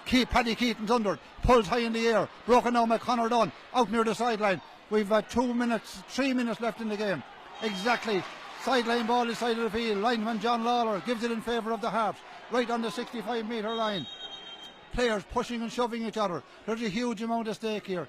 The Harps trying to get back up to senior ranks. Rosenallis trying to get there for the first time. Sideline cut will be for the Harps. Back there to take it is it Richie Saunders. Down to my left hand side on his own 65, cuts the ball and cuts it well, cuts it straight across the field. Running out to it is county defender Paul Delaney, playing an attack. He wins this ball, hasn't had too many in his hands. He pops the ball back to Gavin Dunn. Gavin Dunn goes for a score, hits it high, hits it in. It's over the bar from Gavin Dunn. We've only 2 between the sides. Yeah, I still what are we looking at? 3+ injuries. I'll tell you what, the next ball, you get the next point, you'll definitely get another chance in injury time, Jack, so I'd still be going for points.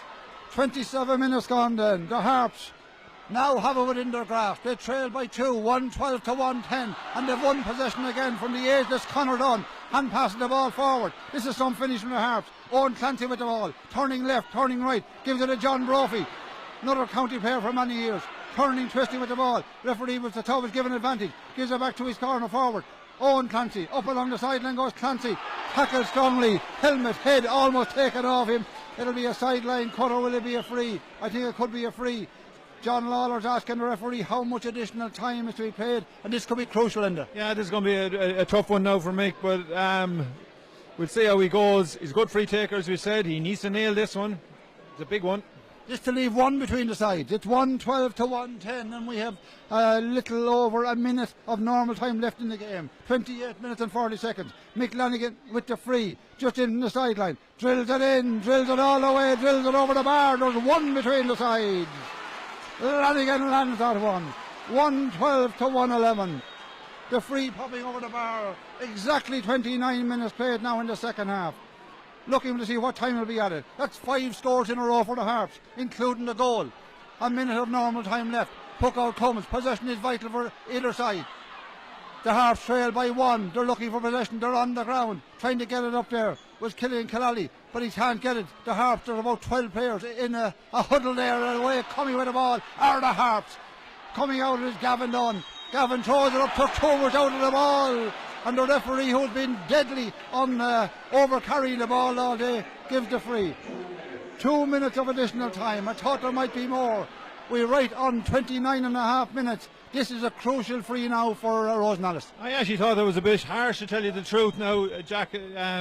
But he's given it, and it's a huge free now because they've put 2 in it, and it means the Harpers only have 2 minutes to get a goal. Here comes Stephen Kelly, is it? Stephen Kelly, the goalkeeper, coming all the way down the field. The referee says he's stopping the watch.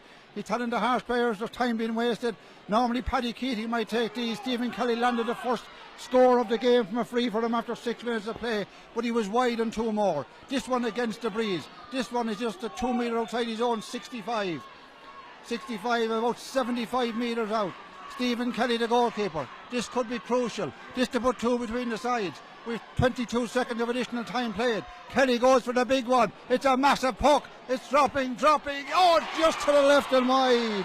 He thought he had it scored. He's gone back shaking his fist. Fist pumping. 1 between the side. A minute and a half left of additional time. Possession vital again. Across to win the ball. And winning it inside of the field. Paddy Keaton tries to hand pass it back. Brilliant play over here by the midfielder, Killian Killally. Killally's upended and fouled. Oh, stupid foul from Richie Saunders.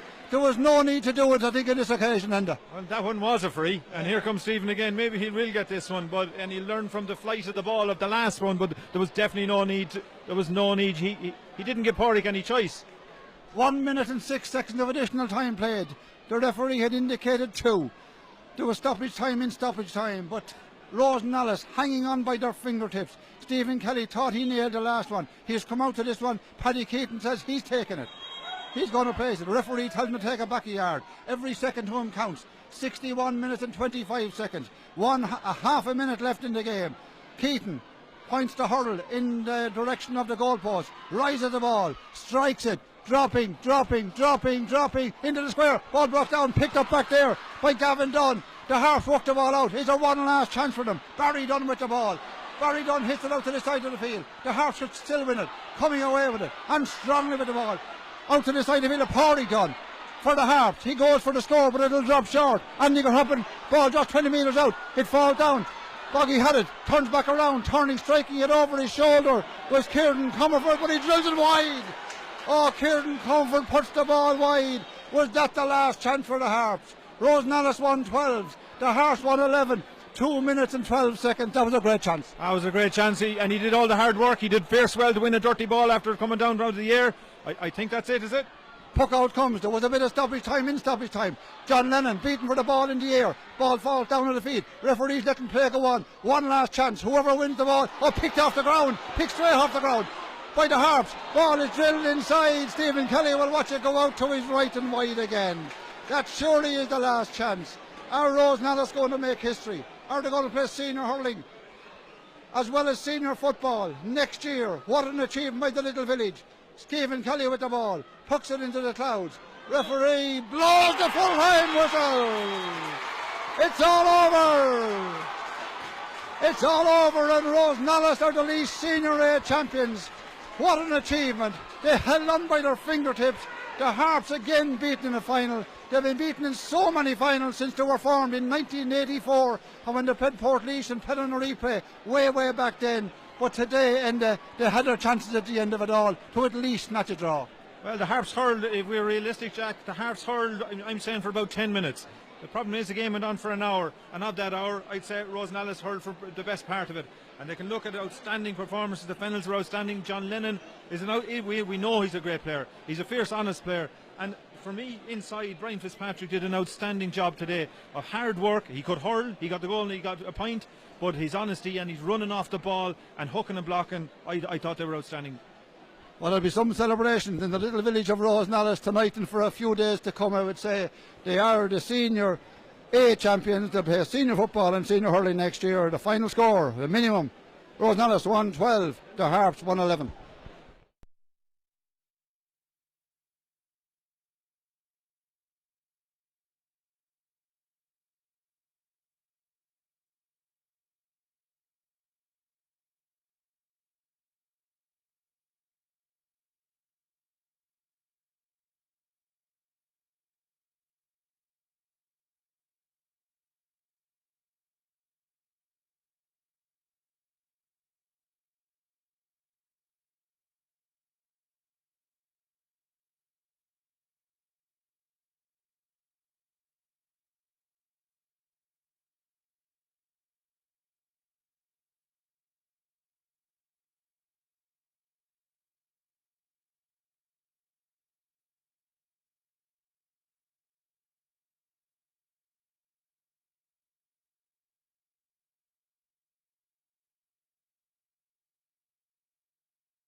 St. Bridget's Pipe Band then playing the national anthem here at the Moore Park for this Laois Senior Hurling Championship final. And what a game we should have in prospect. Two hurling teams, cameras, champions of the last couple of years, defeated in the semi-final, and brings in together then Boris Kilcotton and Rat Downey Earl. Referee really throwing the ball. They're pushing and shoving in the middle of the field already. They've been shoved out of the way. No love lost here. The ball is in and the Laois Senior Hurling Championship final is underway. It's back with Matthew Whelan. Whelan up along the far side. Peter Scully loses his footing. Picked up over there by Neil Fyle. Turns around, gets a shot in, puts the ball over the bar. The opening score of the game. He was quite in the semi-final, but that's a wonderful score. It is indeed. Good start for Neil. Lovely sod, lovely fine day we have here. Slight wind blowing, in fairness, down the centre of the park. Last time these played in the final, 2-16, we had 226 to 226 each. We'll settle for that again, Jack. Boris Kilcotton then get the opening score of the game, and fighting for the ball on the far side of the field. Foul committed, and the free is 2. Right down the Earl and Joe Fitzpatrick, the man who was fouled, and Fitzpatrick, the man who will take the free. 1 point to no score then. Score coming, ball runs in low on the ground, into the right, trying to control it on the ground. He doesn't, he's been marked tightly, but he gets away from his marker. This he stumbled. Hits a lovely shot in around the face of the goal. Goalkeeper Owen Fleming out towards, he's bowled over, the chances there still. Shot coming in, oh! And then knocked to the ground. Inside was Paddy McCain who took the shot. He was shoved in the back after the V, and the referee, I think, saw it, and he's shaking his finger, and he's shaking his finger at the number 18, Stephen Phelan. And no love lost here, Enda. No, a nervy enough start, but interesting, the low ball in front of Roddy. They're obviously, they know the right type of ball to feed him, so that's what we'll be expecting today. High ball out to the far side of the field, and the puck out. Looking for it over there is PJ Scully. PJ Scully, ball out over the sideline. Sideline ball will be to Boris Right down the Earl. Right down the Earl on the far side of the field. Get the bearings now in a minute. We see what way they're all playing. Who's playing in what position, or is there any sweeper? I don't believe there is. There is, yeah, there's a sweeper. John Purcell is free. Matthew's free up this side. Obviously, Rat Downey Earl are going with the sweeper against the wind. Paddy McCain out after the ball. Runs into a hefty challenge. Referee right in the spot, and he gives the free in favour of Rat Downey Earl. Opening minutes of the game. 2 minutes gone. Boris Kilcotton getting the opening score from Neil Fyle. Excellent shot from the first ball way out on the far side of the field, and names being ticked in the book, and Alan Doherty, the referee, refereeing his first Senior Hurling Championship final. Mark Kavanagh over this one.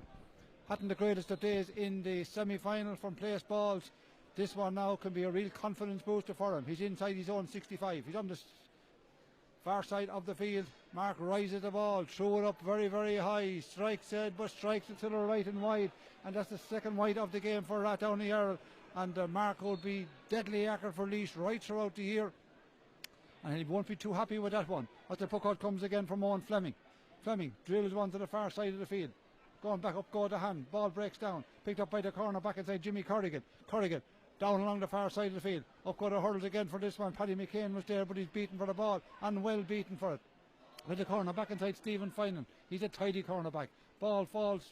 Players looking for possession on the 65-metre line.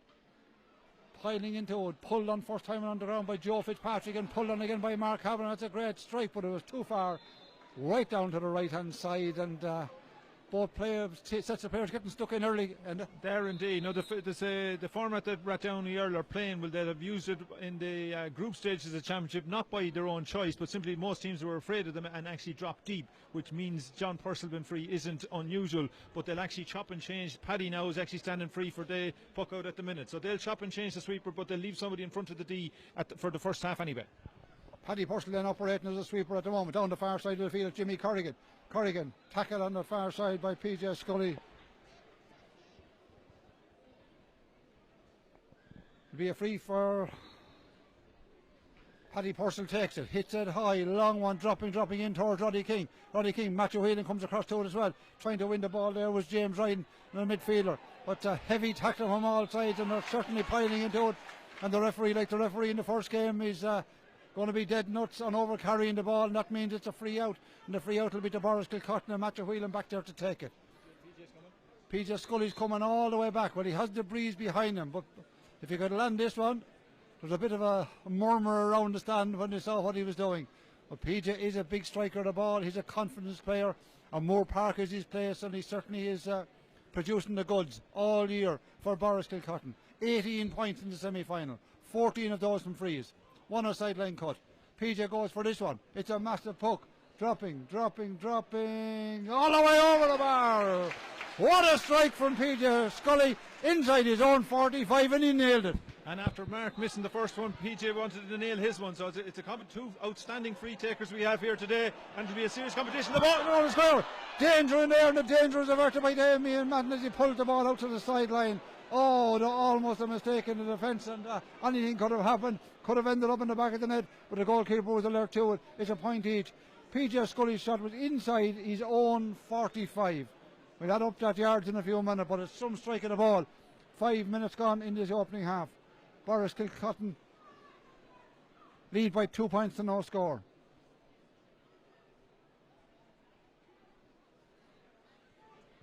Sideline cut down from PJ Scully, about 20 metres out. Cuts it brilliantly, cuts it very, very well, but just wide of the post, and it was only inches wide. It was, and in fairness to him, he's a beautiful striker of a dead ball. I actually thought it looked fierce good. It must have been only the width of the sliotar gone wide.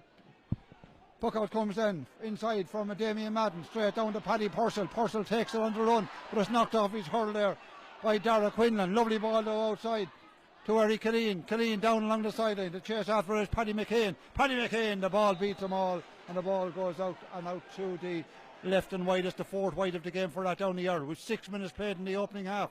Borriskilcotton lead by 2 points and all score. A point from Neil Fyle after 10 seconds of play. Cut the ball, put it over the bar. A point from PJ Scully from inside his own 45. Wind assisted, and it's Borriskilcotton back on the attack, and an opportunity here now for Stephen Dunphy. Dunphy outside, but the pass was too long. Out for Joe Campion. Joe Campion was reachable. That was a real goal opportunity there for Borriskilcotton. You got to put it to hand, Stephen. Stephen was brilliant. He's lightning quick. You take your own score, take your point, or take it on. But if you're going to pass it, you got to put it to hand, and it's a serious missed chance. Serious missed chance of a goal then for Borriskilcotton. Borriskilcotton 2 points. Rathdowney early at the score, but Rathdowney are left at 4 wide. Some of them harmless at the other end of the field. As the ball comes high into the air, comes off the hurl this side of Dara Quinn and out over the sideline ball will be to Borriskilcotton. In there, anxious to get on with it. It's Colm Stapleton. Seemed to pick up a serious injury in the semi-final, but made a full recovery. The brother Brian didn't make the recovery. He was named at number 3 today, but replaced by Stephen Phelan. One change on the Rathdowney Earl side as well. John Keane coming in for Brandon McGinley. Now the sideline cut will be just down to our left there between the 45 and 65. And referee telling players he wants them farther back away from the ball, and he won't let play continue until it does. Now, sideline cut will be taken, and his cut, and it's cut by wing back Paddy Whelan. Paddy gets the ball up, comes off the hurl of PJ Scully. Scully, after landing that monster free from deep in his own half, but this time it's right down the air to defend well. Jim Ryan with the ball outside, hit farther on by Jimmy Corrigan. Corrigan down into the middle, but straight to Matthew Whelan. Matthew throws the dummy on his left, back onto his right, drills it up on the far side of the field. In there after Joe Campion. Campion chasing in after the ball. He'll be beaten for the chase by John Purcell. Used to be a forward. Now he's a corner back. Purcell tries to hand pass it outside. He was cut from behind. He was hooked, but he followed after the ball. He gets it out to centre half back. Jack Kelly. Kelly, an all-star nominee, tips the ball out into the wing. Out to Eddie Killeen. 3 red helmets in the half back line for the Rathdowney Earl man. Joe Fitzpatrick, Jack Kelly and Eric Killeen. Roddy King, who scored a goal that got him to the final, can't get the ball into his hand out here on the sideline. He's had 2 or 3 attempts at it. Not going for him so far. Didn't go for him the last down until the end of the game. Now they're standing over this one, pushing and shoving. It's like a scrum in rugby, and eventually a referee blows the whistle and he'll throw the ball in. No short of endeavour, Enda. Absolutely not. And Roddy looks a little bit nervous or something. There's 2 or 3 attempts now. The lovely ball has been played into him and he hasn't nailed them just yet. But listen, we saw that in the semi-final and he came up trumps at the end, so there'll be no panicking right down the Earl just yet anyway. Almost 9 minutes gone in the opening half. Borriskilcotton 2 points. Rathdowney Earl yet to score, but they've had their chances. They're looking for a new sliotar on the sideline. Referee Alan Downey has it now. Refereeing his first senior hurling championship final. Throws the ball in. Players pile in, trying to get the ball up. Where was the Dara Quinlan? Player bowled over with the midfielder Conor Kilban, and it'll be a free to Borriskilcotton. And there's a little bit of after Paddy Purcell shoving up there against his opposing number inside Conor Kilban. Now, where will be the freebie? He'll leave it to PJ Scully again, and PJ landing that monster after 5 minutes of play. We now have 9 minutes of play. We've had no score since. This one is inside his own 65. The last one was inside his own 45. Takes the drink out of the bottle. rubs the hands. It's a bitterly cold day here. The sun shining on the far side of the field. The stand casting a long shadow right out onto the middle. And Peter will stand over this one. 18 points was the total the last day in the semi-final. Is he going to be the talisman again today? He rises this one. He strikes it. Hits it well. Hits it very well. Hits it all the way over the bar. Peter Scully, you say he's the best free taker in club hurling in Laois. Yeah, that's what I've always said, and he loves it, and he loves the idea of it, you know, that he's going to come out and take it. And he always said, when I talked to him, he said, that's my job, Enda. The boys have to defend. When the ball comes up, it's my job to score. And that's how he sees it, and he's very good at it. 3 points in and no score. The ball puck out comes to Aaron Dunphy. Hand passes the ball back to Neil Fyle, looking for his second score, but this time he's wide of the post. The second wide of the game then for Boris Kilcotton. Boris Kilcotton line out. Owen Fleming in the goal. Jim Fitzpatrick, Stephen Phelan and Stephen Finan. Danny Fitzpatrick, Matthew Whelan and Paddy Whelan. Middle of the field, Conor Kilban and Colin Stapleton. On the sideline, down beside us here, great work done by Eric Killeen to keep the ball in play. And Johnny Purcell drills it up along the field. Grabbed there by Shane Dollard. Dollard hits it in farther. Inside for Roddy King. Now can he get clean possession? It's very near the sideline. Pushed in the back. Right out over the sideline. It'll be a free in for Rathdowney Earl. Half forward line for Rathdowney Earl is Ty Dowland, Mark Cavan and Shane Dollard. Full forward line. Paddy McCain, Ross King and John Keane. Free will be taken down into our left hand side, and the Mark Kavanagh will be taken. He missed one early on from the far side of the field from about 45 metres out. Now he has a chance from 14 metres out just on the side, and it was a push in the back. He'll bring it back out, it's almost at a 21, make a bit of an angle for himself. And he was unmissable for Mark early in the year, but in recent games a little bit off colour. Enda. Just a little bit. No, they're not easy. The first one wasn't easy, and the wind is very much in play the far side. The problem with taking a free this side in O'Moore Park is the stand protects you for the start of it, but when the ball takes flight across the field, the wind comes into play. So this is a real tough one. We'll see how Mark gets on. Mark Hamilton with the free. On the 20-metre line, just a metre in the sideline, rises it, strikes it. And unbelievably, he has struck it 10 yards wide on the far side of the field. And that's most unlike Mark Kavanagh. 2 frees missed from either side. Just hasn't the confidence yet. The ball is quickly poked out. Paddy Will hitting a high ball in, dropping in. Neil Fyle, but dropping out to the right and wide. And that's Boris Kilcotton, third wide of the game. 3 points to no score. Boris Kilcotton lead. And now the referee coming across. He's going to have words on the sideline with the manager over here, one of the Mayor Ishkish, I think, on which side it is, and telling him to cool it down a little.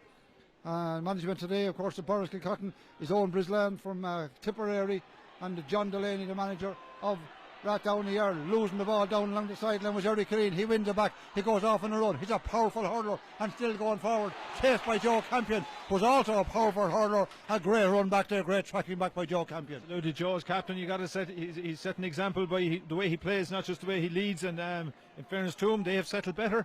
And at this moment in time, it's Boris Kilcotton in charge of this game. 3 points to no score to lead, and Mark Kavanagh has another free on the left hand side of the field, and this one sideline cut is it about 35 metres out, and to see can he get this one through. He needs a little confidence boost, one imagines at the moment, making a little bit of a divot for himself. 13 minutes gone in the opening half. Boris Kilcotton 3 points. Rathdowney Earl have yet to score. Mark picking plenty of time over this one. Now the sideline cuts it low in along the ground, comes off the hurler Roddy King, hasn't got into the game as yet, falls back to Roddy this time, wins the ball, hits it in and hits it to the right and wide. Oh, that's unbelievable for Rathdowney Earl. That's 6 wides in the game. He snapped at that one, but you put your shirt on him. You would have, and it's in front of the goal as well, but as we said, Jack, they're just not settled yet. When they get the first score, I'm sure they'll get into it, but for the minute it's all Boris Kilcotton. Boris Kilcotton dominating the game now. The hands go high. Came off the fingertip of Eric Killeen. Picked up back there by Paddy Purcell. Playing a sweeper's role. Got a challenge as he hit the ball from Joe Cameron. Down along the field. After the ball, Mark Kavanagh. Oh, great skill by Kavanagh. Has the ball now. Goes off. Makes a bit of room for himself. Strikes it in. That's a wonderful score for Mark Kavanagh. The opening score of the game for Rathdowney Earl after 14 minutes of play. Great strike, Mark, from underneath the stand here, and that's what we expect of you, and that's what we got. So in fairness to him, he's them up and running now, so I'm sure they'll settle. Mark Kavanagh with a delightful score. Puck out will come and goes in and goes back at another wide for Boris Kilcotton. Mark Kavanagh with a splendid score. Puck out came rather quickly and was driven back in again, but it was off target once again. Puck out comes this time from Owen Fleming to the far side of the field. Paddy Purcell back there again. have to keep the ball away from a man of a hurler of his calibre. Tried to hand pass it and didn't do too well at it, but he was being held down as he did so, and the referee gives him a free, and Paddy, I'd say, will take it himself. 3 points to 1. 14 and a half minutes gone in the opening half. Borriskilcotton lead by 3 points to 1. People from Rathdowney Earl, from Borriskilcotton, listen to us all over the world today, and I hope they're enjoying the commentary here. Joined today by Enda, Lyons, minor manager for the past couple of years, under 20 manager next year, as the ball drops in around the square. Matthew Whelan goes high for it. Ball broken down, picked up by Roddy King. Roddy has a shot this time, but it got a deflection, and it'll go across, and it must be kept in play. And nothing going for Roddy so far. Has had a number of chances. The ball back outside. Grabbed by the midfielder, Colm Stapleton. Colm gives it back to Matthew Whelan. Matthew Whelan drills one way up along the far side of the field. Joe Fleming in pursuit of the ball, might beat them all. Kept in play by Joe Fleming, or was it? It was. After his Brian Campion goes over the sideline, it'll be a sideline ball to Rathdowney Earl. Quickly taken, hit back into the goalkeeper, Damien Madden. New man in the goal this year. Noel Brennan is still the sub-goalkeeper. Great servant for many years. Ball drops to the far side of the field. Going up high was Paddy Whelan. Falls at his feet, knocks it away, comes after the ball, picks it up, hook from behind, he tried to get it away. Taken off him. Oh, that's a dangerous tackle on the corner forward. Paddy McCain, not like Matthew Whelan, but just caught him wrong, I think, Enda. You know these small lads, Jack. They get in underneath your arm, and Paddy is lightning quick, and he's kind of real bubbly, and so he'd go down, but he'd bounce up just as quick. You know, Paddy'll be fine. Matthew Whelan, he bounced up, there's no doubt, took the helmet off, getting a drink out of the magic bottle, and it will be a yellow card for Matthew Whelan early in the game, and he picks up the yellow. But small man trying to go by him, big man Matthew. Small man and the big man just don't go. 16 minutes gone in the opening half. Standing over the ball now is Mark Kavanagh, for looking for his second point of the game and to narrow the gap to a single point. Borriskilcotton lead by 3 points to 1 after 16 and a half minutes of play. Kavanagh, who missed 2 early on, then shot a great point from play on the run off his left, this one off the right, rises it, strikes it cleanly, puts it over the bar. There's only a fight between the sides, and Rathdowney Earl have settled. Kavanagh with the free this time, having missed a couple. 3 points to 1 then. 3 points to 2. 17 minutes almost gone in this opening half. Coming with the puck out again is Owen Fleming. Up to go, battered down brilliantly there by Eric Killeen. Back after the ball, trying to pick it up as Paddy Whelan, pushing the back, but he tipped it out over the sideline. The sideline ball will be to Rathdowney Earl, and Paddy Ryan in there making more than a nuisance of himself. Mark Kavanagh will take it. There's not much grass there to put it on. I'd say he'll have to build a little sandcastle there and get a bit of height on it. He'll make the divot. 17 minutes gone in the opening half. Borriskilcotton 3, Rathdowney Earl 2, and Mark Kavanagh with the sideline cut between the 45 and 65. He scored a great point to open Rathdowney Earl's account, then scored the last one from a free. This is a bit far out to go for level terms. Hits it low along the ground. Inside to Shane Dollard. Dollard picks up the ball. Tips it back outside to Kavanagh. Kavanagh goes by a marker. Gets the shot in. It's high, but it's dropping out.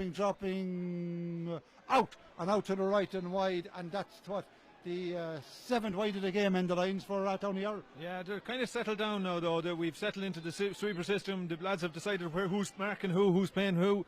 John Purcell now has gone back sweeper again. And it has settled into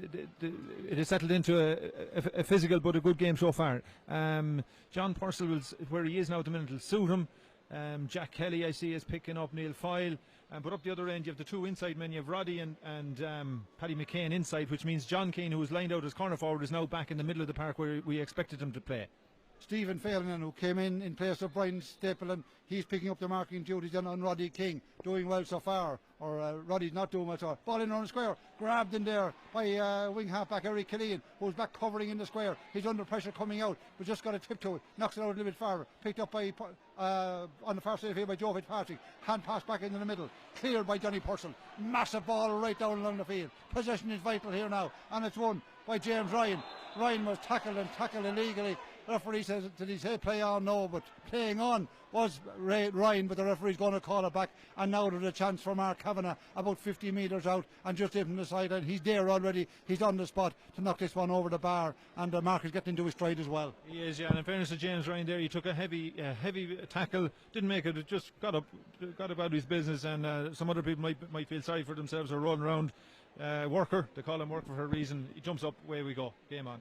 Absolutely. Mark Kavanagh standing over this one then and looking at the target inside to level matters after 19.5 minutes of play. He's just outside the 45-metre line. He's about 3 metres from the sideline. Referee or linesman Brocken Riley, who's refereed many senior finals in the past, he's standing just right behind him. He's the linesman on this side of the field.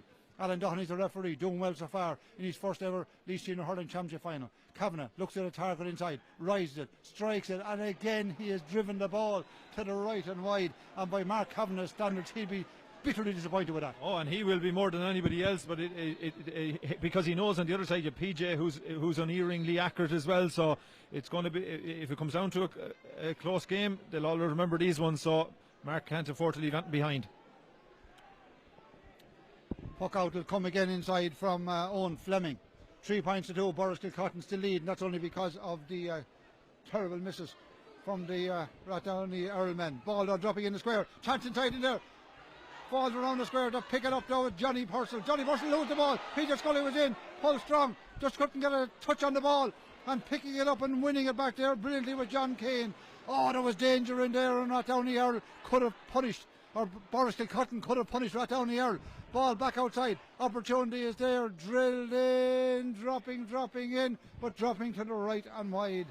And another wide for the Rathdowney Earl men, dropping out to the right of the post. Puck out comes from Madden. Drills it straight down along the middle. Running onto it though is Conor Kilban. Kilban hits it along the ground as he was going to be tackled after the ball. Trying to win it is Aaron Dunphy. Not getting into the game yet is he either. Trying to tip it out was Joe Fitzpatrick. He didn't do it too well. It's intercepted. Picked up by Peter Scully. He ducks and dives, gets out of trouble. He just tipped the ball back outside to Neil Foyle. Under pressure now is Colm Stapleton, trying to make his way forward. He's gone a long way. Hand pass across to Fleming. Joe Fleming is blocked down brilliantly by Eric Killian. Ball falls back kindly for them. Eric Killian takes the ball again.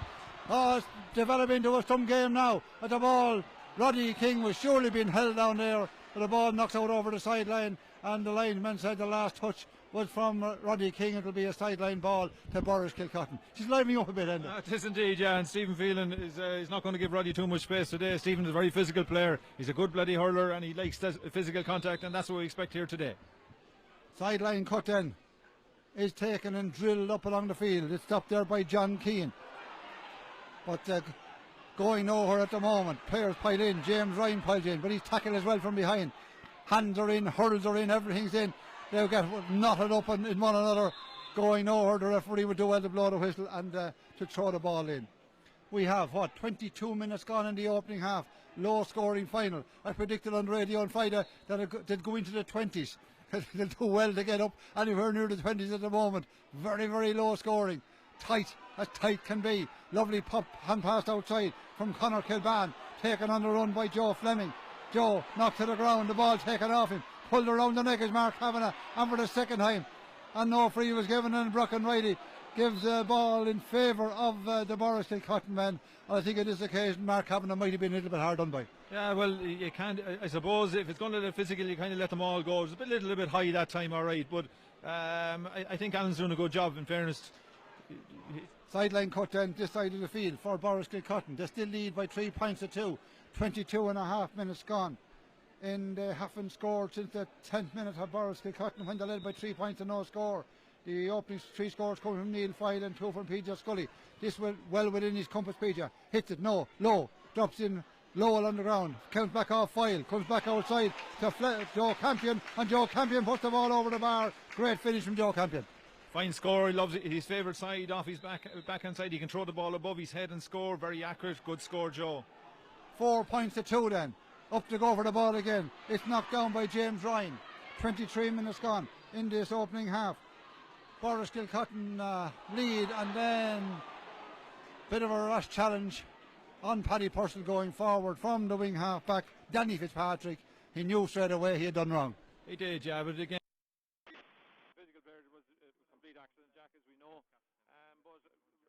Rathdowney Earl feel the only way they're going to get into is start running at them, get the freeze, and it's not a bad idea because if you're running, you give them 2 choices, let them go by or force a free, and as we see, we've good free takers on the field, so I'm expecting Mark to pop this one over the bar. Mark Kavanagh dead straight in front of the post and has hit 3 wides in the game so far from frees. Totally unlike him. This one is on the edge of the shadow out there, and that'll tell you a straight line in. It's just to the right boot of Owen Fleming inside. Mark Kavanagh standing over this to put 1 point between the sides. 24 and a half minutes gone in the opening half. Looks at the target, looks at it a couple of times. Every point is vital now. Right in this one, strikes it cleanly, puts it in, puts it over the bar. Mark Kavanagh back on track again. The third point of the game for him, and 3 points, 4 points to 3 after 24 minutes of play. Puck out comes quickly, no messing around here. Ball is won and won brilliantly by Joe Fitzpatrick, and Joe going forward, foul going forward, then threw out the boot, and going down with Paddy Whelan. He'd be well off getting up and getting on with it. I think so, Paddy. That was harmless enough now. So Joe, again, as we saw, if you get the ball and start running at him, you give him the choice, and Joe is probably the best right half back we've seen in our time. Jack playing for Laois, and lovely athlete, came through. You had to take him down, and he's forced another free, and Rat Downey are coming back into this game, and in fact probably taking over. Standing back down on his own 65 is Mark Kavanagh. 4 points to 3. Boris Cotton lead after 25 minutes of play. Kavanagh looks at the target inside. The target inside is over Owen Fleming's head. Is a blue spot there, and referee says no, there's more things going on in the field, and players looking for hurleys and strapping up helmets and all of that. Mark chases the ball again, stands over it, looking at that target again. Mulhall super value says behind the goalpost, and so that's what he's aiming from where he is standing. But they can level up the game with less than 5 minutes left in this opening half. Mark Kavanagh, but again he's off target. Brought out on the square, and he could have happened. Ball back down. Roddy King is after, trying to tip the ball back outside. Covering back there and covering brilliantly. Danny Fitzpatrick wins the ball, turns around and strikes it. Strikes it up along the far side of the field. Ball is broken on by Jack Kelly. Strong half back line have Rat Downey Earl, but they're just off target. That's 4 frees Mark Kavanagh has missed. He hasn't missed 4 frees in a game in his life. Ball is hit forward, chasing out after and brilliantly winning Danny Fitzpatrick. Knocked it outside of Matthew Whelan. Whelan with a massive clearance. It'll drop the other in the field. Ball broke down, tipped inside by Madden. Damien Madden clears his line out to this side of the field. Work to be done here. Neil File heavily strapped in the right leg. Paddy Purcell comes away on his bike down along the sideline. Tackle as he does so. The ball is kept in play, or is it just fell in a lump of muck? Rare run from Paddy Purcell. When you show that, we see that again in the replays, when people look back on it, that actually was an outstanding save by Owen Fleming. That ball dropped, outstanding how he saw that and saved it. Brilliant stuff. Now, with the ball going forward is Mark Kavanagh. Tackle all ends up, falls to ground. No free given. Roddy King looking for there, getting nothing as yet. The ball is won by Paddy Whelan. Paddy clears it out to the middle of the field. Grabbed on the far side of the field. Ball broken down. Running onto it. Peter Scully was trying to get there. Owen Fleming, the centre half forward. Joe Campion was trying to get there. The ball was with Joe Fitzpatrick. Gets the ball back to Jimmy Corrigan. Corrigan drills it out along the far side of the field. Running out to there, Ty Dowland. Hasn't been in the game as yet. Turns around this time. Is this to level again? Ty Dowland drops it in, drops it over the bar. That's a wonderful score from the wing half forward. He loves that one when it's on his outside and he can pick it on his left hand side, turn around and swing it over the bar. I'd say he would do it in his sleep. Ty Dowling down with a magnificent point. Superb. On the side then are level at the Moore Park. 4 points each in the Laois Senior Hurling Championship final. And we've almost 28 minutes gone. Ball is back with Jack Kelly. Jack Kelly puts down the air on the attack. Down to Roddy King. Has the ball in his hand again. He's driven 2 wide so far. He looks at the target. Roddy King for the lead. Roddy King has the lead. Wonderful score. He's eventually found the target, Roddy. He did, yeah, and he's found it now. We're 28 minutes into it, but he's probably settled a little bit. The ball bounced lovely for him. He's a lovely shimmy. Great score, Roddy. Rat Downey Earl the lead for the first time in the game. 5 points to 4, Rat Downey Earl. Ball dropping in the other end of the field. In around the square. Andy got half an here. It's held. But so also is the player that has this Campion at the moment. Trying to get the ball out over Joe Campion. And Joe Campion is just to have overplayed the ball. I think he's a little bit unlucky this time. He was certainly being held inside. But anyway, referee Alan Downey will give him the benefit of the doubt. He's doing well so far. Could have gone either way. Could have gone either way, is right. And I suppose sometimes they favour the defenders. The ground is heavy. Joe is trying to get up onto his feet. Probably felt, I don't know, it was a hard call, Jack. I think it was a hard call. As you say, hard one to call, but he's given it to the defence this time. A hard one. one to call and a harsh one that was called. The free will be taken by Paddy Purcell. Paddy operating as a sweeper for most of the game. He's back outside his own semicircle. Only rises the ball, drills it low down the side of the field. Aim for Roddy King. Roddy with the ball in his hand, turns around and strikes it. He has found his mojo. Has Roddy King knocked that one over the bar. 2 in a row for Roddy. Roddy has arrived. Yeah, it's all about the delivery too. Like earlier on, there was a lot of it's harder to get onto the ball. Sweepers been played, been sorted out, but now Rathdowney have got into their mojo, as you said. The half back line is coming out with ball, and they're able to find Roddy. They'll ping a ball. If you're feeding balls like that to Roddy King, he's going to score. Paddy Purcell wins the ball again on the far side of the field. Drills it down along the far sideline. Trying to grab it over there was the cornerback. The cornerback was Jim Fitzpatrick, but he hasn't succeeded in doing so. On the sideline, on the far side, Mark Kavanagh wins the ball, but the referee says the ball, there was a free earlier, right over on the sideline, and the free will be in favour of Boris Cotton. It could be a sideline ball, I'm not sure which. But we now have a game in our hands, Enda. We sure do. Now there's two things in play here, as we see. When you have the wind, you seem to be lobbing the ball in on top of Joe Campion, which isn't really working. You're playing against the wind, and you're able to play the ball in front of your full forward line with a nice hopping ball, and that is working. So maybe it's easier to play against the wind, but they're definitely adjusted better to it. Rathdowney early. Peter Scully's gone back to take this one again. It's on his own 45. Rathdowney are lead by 6 points to 4. Boris Kilcotton led by 3 points to no score after 10 minutes of play. Still led by 4 points to 2 after 23 minutes of play. But the last 4 scores of the game have been Rathdowney. Mark Kavanagh, Ty Dowland, and 2 from Roddy King from play. 2 specials. PJ takes this one from his own 45. Dropping all the way over the bar. Another massive strike at the ball from PJ Scully. He's in form if he gets another freeze. Yes, he will, and he's a beautiful striker of ball, as you say, but probably a little bit worrying for Boris Cotton is like that's their main threat. Every other ball that's gone in seems to come out too easy, so they'll have to sort that out at half time. 2 minutes of additional time has been signalled. We've a minute of it already. Oh, great challenge up along the sideline. Tremendous run there from Conor Kilban, but he was stopped in his tracks and the ball taken off him, but it falls into his teammate Paddy Whelan. Paddy stopped going forward as well. They're piling into this. But it's been played in a great spirit. The ball thrown up by Jack Kelly. He was hooked from behind, but falls to the ground. Knocked away by Jimmy Corrigan. Knocked back into it again. Won back by the Boris Kilcotton men, but they couldn't control it. The pass out to the side from Paddy Whelan went out over the sideline. Down on his knees on the ground is Colm Stapleton, injured, and really titanic struggle here at the Moore Park.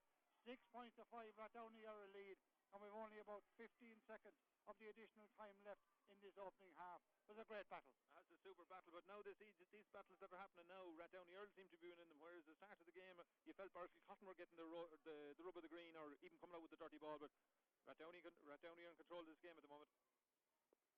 It'll be a free whenever everyone's back in the way. The sideline cut, Paddy Purcell cut, it's a magnificent cut, right into the clouds, down towards Roddy King again. He's beaten for this time by his county teammate Matthew Whelan. So half-time here, referee blows the half-time whistle. Very, very interesting opening half. We should have a tremendous second half. A point between the sides at half-time. It's Rathdowney here at 6 points, Boris Cotton 5.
ready to go in for the start of the second half. Laois Senior Hurling Championship final.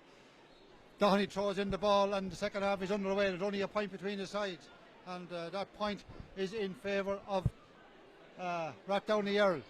Rathdowney Earl looking for possession is tied down. He's knocked off the ball, picked up by Matthew Whelan, hand passed outside, taken on the run by Dara Quinlan. Lovely pass back outside into Colin Stapleton, where he dropped the ball and he's quickly swallowed up, and John Kane is in and tough him. Knocked back outside. Joe Fitz is there trying to work the ball away, kicked it on the ground, picked up by Conor Kilban. Conor Kilban on the sideline, knocked it down, picked up by Jack Kelly. Jack is strong as an ox, hand passes the ball back. Work to be done still though by Jimmy Corrigan. Corrigan knocks the ball back outside, picked up by John Keane, having a fine game. Wasn't listed at the start, out on the far side of the field where it's Eric Killeen hits one up along the far side. Roddy King runs out to it, gets a lovely ball up, turning, twisting, scored 2 great points late in the opening half. Hits this one in, Roddy King. It's a great score. Wonderful score from Roddy King, and he's on song now. He is, and the quality of the ball going in is excellent, and that's the difference. So for Borris Kilcotton to get back into this, they need better quality ball to win to their forwards. Rathdowney have sorted their issues. Great score from Roddy King. Now the ball is with in the middle of the field, Paddy Purcell. He gave it inside. Wasn't a great pass. He was returning, looking for the return pass, and the ball is pulled on the far side of the field by Stephen Phelan. Rathdowney Earl then into a 2-point lead. On the far side of the field, picked up by Roddy King again, pops the little pass forward, taken on the run. This is great work now by James Ryan. Ryan back inside in the middle, he's way bottled up, but he's still fighting strong for the ball, but it's picked up instead by Paddy Whelan. Paddy clears the ball into the middle of the field. Paddy Purcell is on it, grabbed in the middle, busting forward. Nothing they can do but foul him, and that's a great play by Paddy Purcell. Very good, and it goes. The Borris Kilcotton players were under pressure clearing that ball, so it goes back to the work that Rathdowney forwards are doing. Ball's cleared high into the air. Paddy takes a simple ball and knows what to do. Charge at the defence, and you get a free here today. Mark Kavanagh then, dead straight in front of the post. Missed forward in the opening half, but there was none of them easy from either side and from acute and tight angles. And standing over this one now, 2 minutes and 16 seconds gone in the second half. Dead straight in front of the post, Mark Kavanagh, to give his side a 3-point lead for the first time. Kavanagh rises it, Kavanagh strikes it and puts it over the bar. Kavanagh's back on song again, 2.5 minutes into the second half, and Mark Kavanagh nailed that one and gives his side a 3-point lead. 8 points then to 5, 3 between the sides as Owen Fleming comes with a puck out to the far side of the field. Up to go, ball broken down, kept in play on the far side, or was it? No, it wasn't, by Shane Dollard.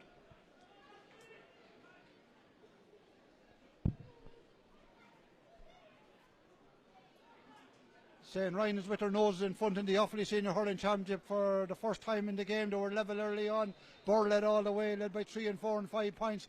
But that's back now to Ryan's lead by a single point. Deep in injury time over there is here at Moore Park. The ball breaks out over the sideline, and back to take the sideline will be Jimmy Corrigan.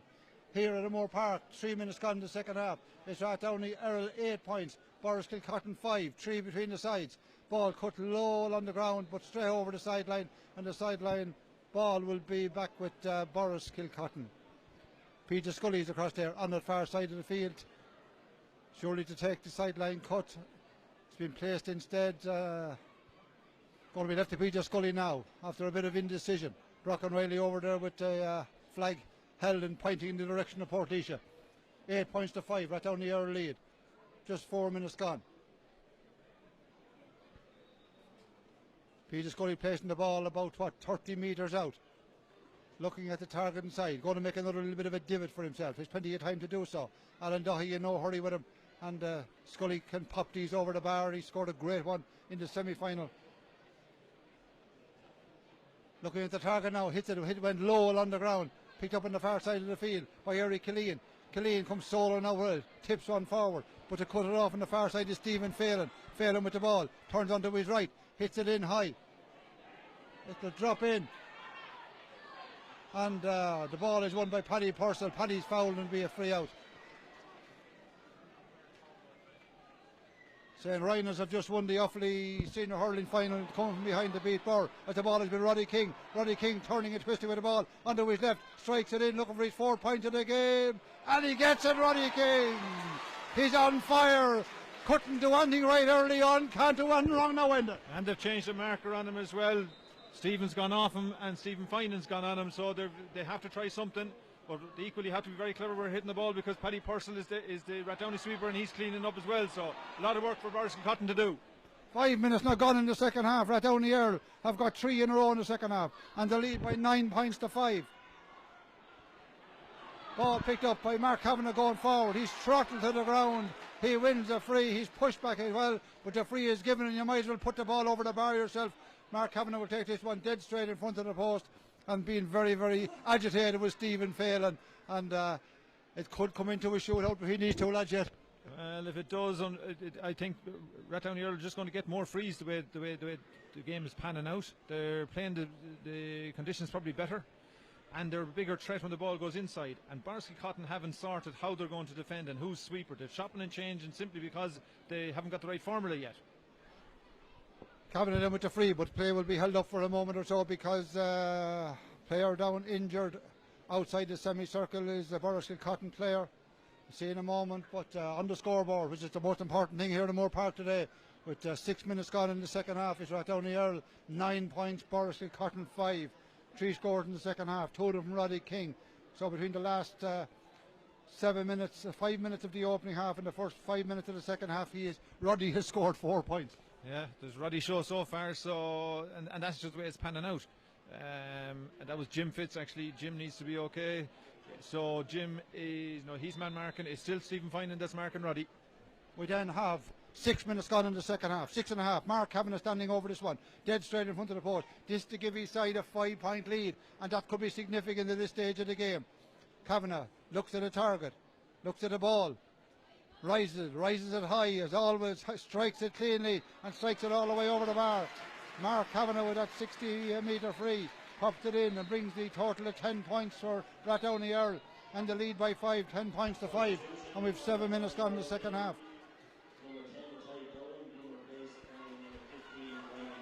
Coming on is Brandon McGinley and Ty Dowlands. Ty Dowlands going off, scored a great point in the opening half. And coming on then is Brandon McGinley, who was listed to start at number 15. Up to go high for the ball again. Great ball won this time by Colm Stapleton. Gives it inside to his midfield partner Conor Kilban, and he outside to the wing out back Paddy Whelan. Paddy goes for the score, but Paddy hits it to the right and wide.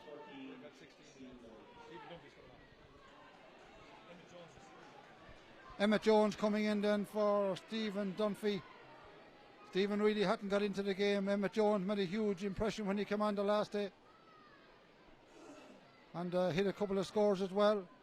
So Jones is in. There's a pile up again out there around the middle of the field, looking for possession. Referee Alan Doherty standing back like a terrier outside a fir bush, and eventually blows the whistle and he'll throw the ball in. But has to be said, double scores here at Moore Park, 10 points to 5. 8 minutes gone in the second half. Rathdowney Earl lead Borriskil Cotton.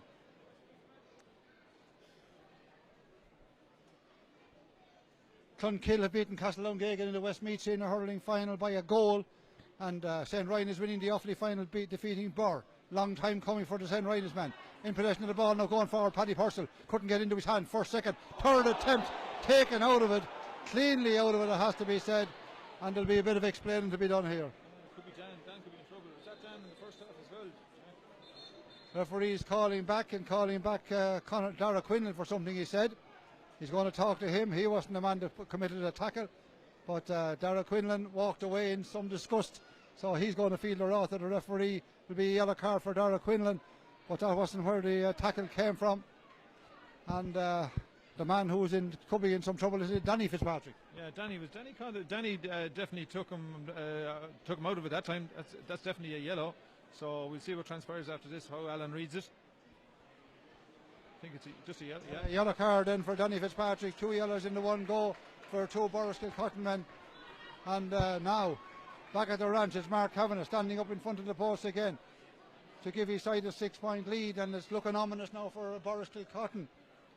Kavanagh dead straight in front of the post, looking for his third score of the second half from a free. This one's only 40 metres out. Drills it in, drills it over the bar. and brings the total to 11 points and 6 between the sides. 11 points to 5. 10 minutes gone now in the second half, and it's all right down the air. They've got all 5 scores. At half time they led by 6 points to 5. They now lead by 11 points to 5. Is there a response then from Boris Kilcotton? The one to come and the one to come fairly fast as the referee gives the Boris Kilcotton a free about 40 metres out. Boris Kilcotton aren't winning their individual battles, and they're not winning any department. They're not winning the middle third, and they're not winning the ball up front. So it's very hard to see where their scores are going to come from, Jack. Aside from frees perhaps, but very few players winning their battles. The free then will be to PJ Scully. He throws away the ball. I think he wants another one. Right over on the far side of the field. PJ standing over the ball to narrow the gap, but only slightly. 6 between the sides, 11 points to 5. This to leave it to 5. PJ rises the ball, strikes it cleanly, puts the ball over the bar. PJ Scully, but it's only a point, but every little helps at this stage. Just 11 minutes gone in the second half.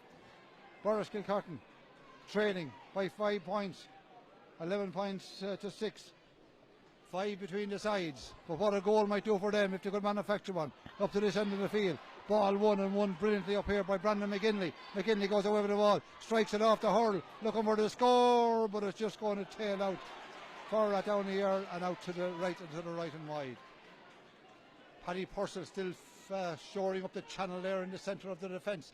As the ball breaks on the far side, down the far end of the field. Brian Campion gives the ball to Jack Kelly. Jack Kelly clears his lines to the middle, pushing the back there, and John Keane, but picked up and brilliantly so by Joe Fitzpatrick. What a warrior he is. Hits it over to Roddy on the far side of the field. Roddy is turtled to the ground. Referee saw nothing wrong with it. Ball is picked up and taken on the run by the Boris Kilcotton man. Hit high into the clouds there. Going high. He's just Scully trying to win the ball. Has in his hand now is Joe Campion. Campion's away. Gives the ball inside. Shot. Goal! Aaron Dunphy with a goal. Campion won the ball. Gave it inside. Did Greyhawk. Inside to Aaron Dunphy, and Aaron Dunphy plastered the back of the net. Well, that actually came from the first time Roddy was actually turned over. He's been winning them all day. Boris Kilcotton win a ball, Joe Campion wins the ball, Aaron Dunphy wins the ball to win a battle. You've got to win your battle to get a score, and that's the first time Boris Kilcotton have done it in probably 20 minutes. Now we have a game in our hands again. There's only 2 between the sides. 11 points to 1 goal and 6. Ball knocked over to the side of the field. It falls to Stephen Phelan. Phelan goes for the score, but Phelan drops it to the left and wide. 11 points to 1 goal and 6. 2 then between the sides. Puck out will come inside from goalkeeper Damien Madden. Short ball. Picked out. Chance of a goal here again. On the run is Aaron Dunphy. Shot. Oh, brilliant save. Absolutely brilliant save. Brilliant save inside from goalkeeper again, Damien Madden. That was a certain goal. Aaron Dunphy looking for his second goal and to put Boris Kilcotton into the lead, and absolutely superb from Madden. Outstanding, Madden, because he was caught with a short puck out. His was intercepted. He probably felt a bit of an onus to do something, but in fairness to him, that's outstanding goalkeeping.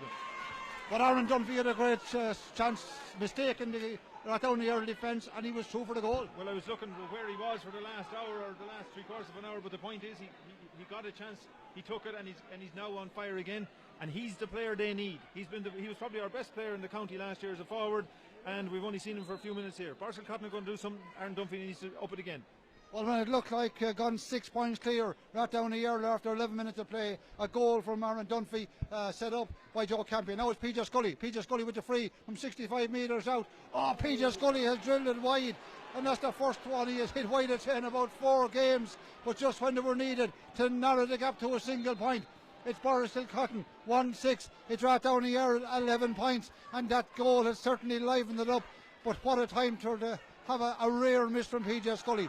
But the ball is with the midfielder then, Colm Stapleton. Colm's going for a score, and he drills it wide, out to the right and wide. That's too bad wide for Boris Kilcotton. It is, because they got themselves into it by playing the ball into the forwards. Give the ball in front of Dunphy. Give the ball in front of Emmett Jones to stop shooting stupid wides. The game is in the melting pot. You got yourself back into the game. Now we need to see what you're going to do with it. Ball, puck out will come inside from Damien Madden. He's certainly safe right down the aisle. Ball at this side of the field, broken down. by the Paddy Purcell. Ball falls at his feet, knocked back a bit farther, picked up by Boris Kilcotton. They're growing now into the game again. Taking the ball down is a Colm Stapleton, puts it into the path of Joe Campion. Campion on the run and takes it forward. He's gone to the 21. Still Joe Campion. He made the first goal. Hand pass across to the far side. Oh, it's intercepted and cut off over there by Eric Killeen. And the ball falls down to Johnny Purcell. And the day is saved for Atowny Earl. Saved for the moment, that is. Ball out to the middle field. James Ryan beaten in the air. Comes back outside. Pulled on by midfielder Conor Kilban. Oh, goalkeeper's out of his line and knocks it out. Goes still around the square. Shot is there. Saved by Campion, the fullback. Oh, what looked like a goal chance again. Pulled on by Joe Fitzpatrick into the clouds. He clears his lines. Grabbed out of the clouds again. Now we have a game on our hands. Danny Fitzpatrick across to the far side of the field to Neil Fyle. He got the opening score of the game for another one. Over the bar, Neil Fyle.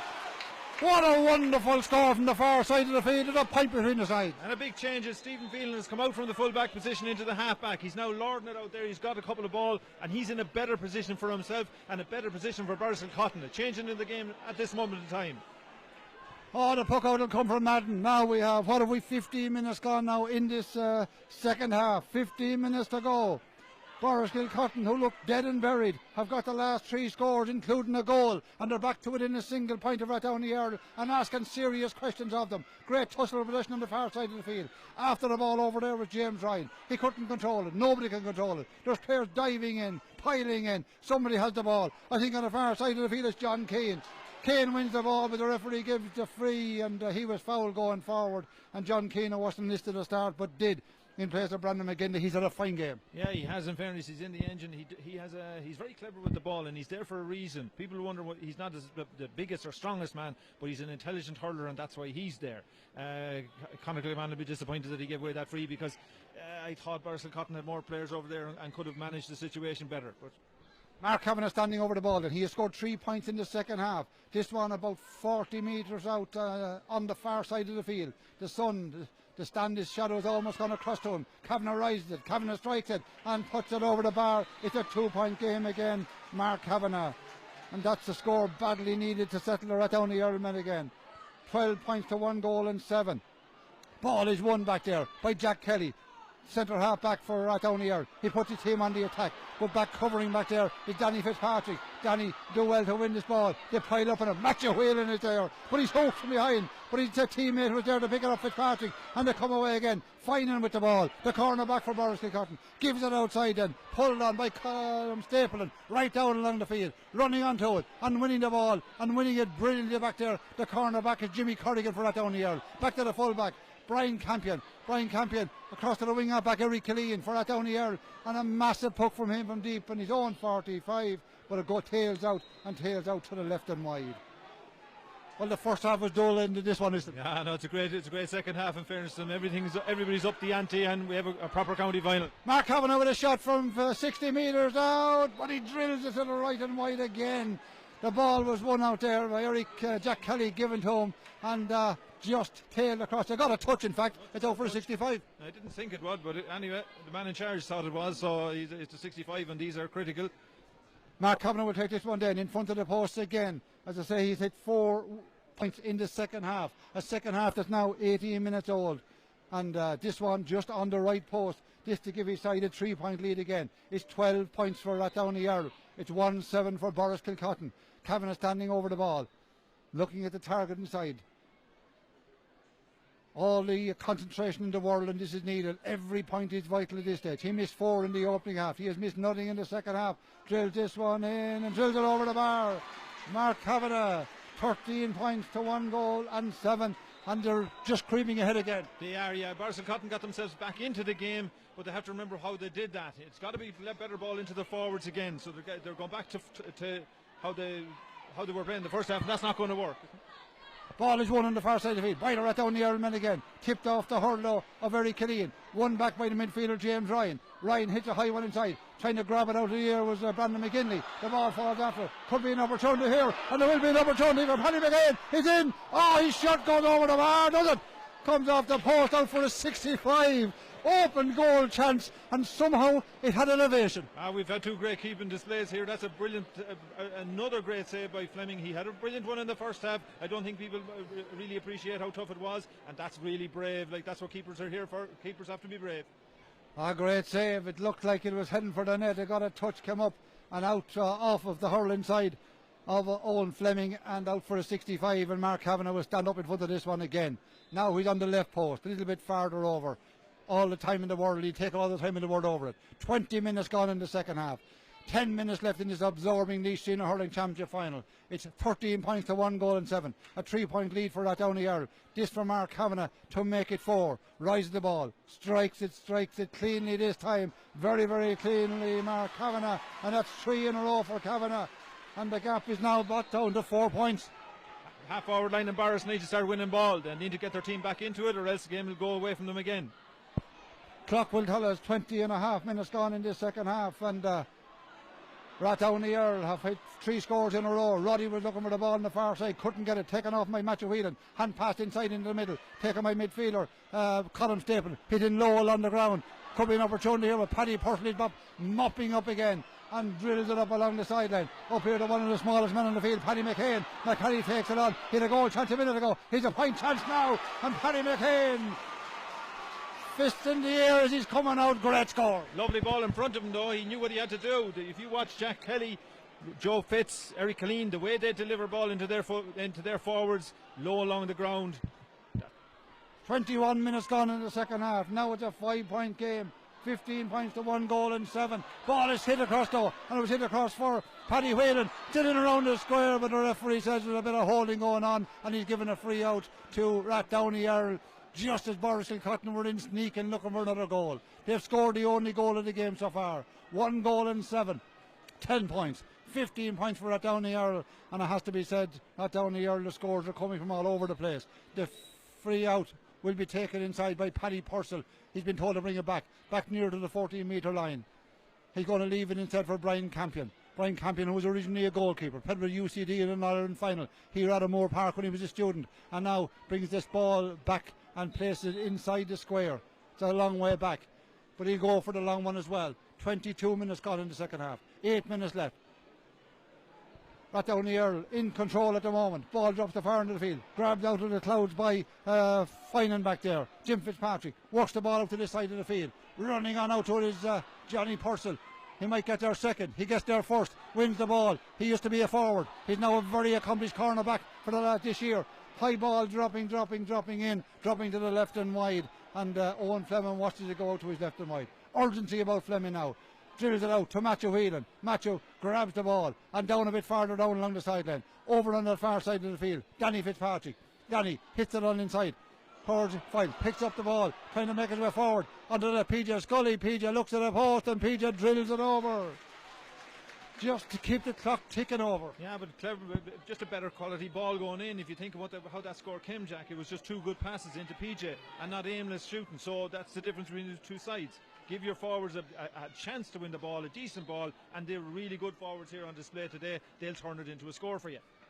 4 points then between the sides. 15 points to 1 goal and 8. 15 points to 11. Player down injured. Rathdowney Earl player on the far side of the field. Referee making a blood signal. It's Shane Dollard. Shane went off, I think, at half time the last day. Double blood coming somewhere. He has the helmet off. Nothing too serious. They'll bring a replacement for the moment. And but on the scoreboard they lead 15 points to 1 goal and 8. 7 minutes, 6.5 minutes left in the game. And coming on is the big man Owen Burke. He started the game the last day, but Big Owen's coming in as a blood sub for the moment, and he certainly will add a bit of size and impact in the centre of the attack. Long puck out to the side of the field. Mark Kavanagh does well, knocks the ball down, beaten though there for it by Stephen Phelan.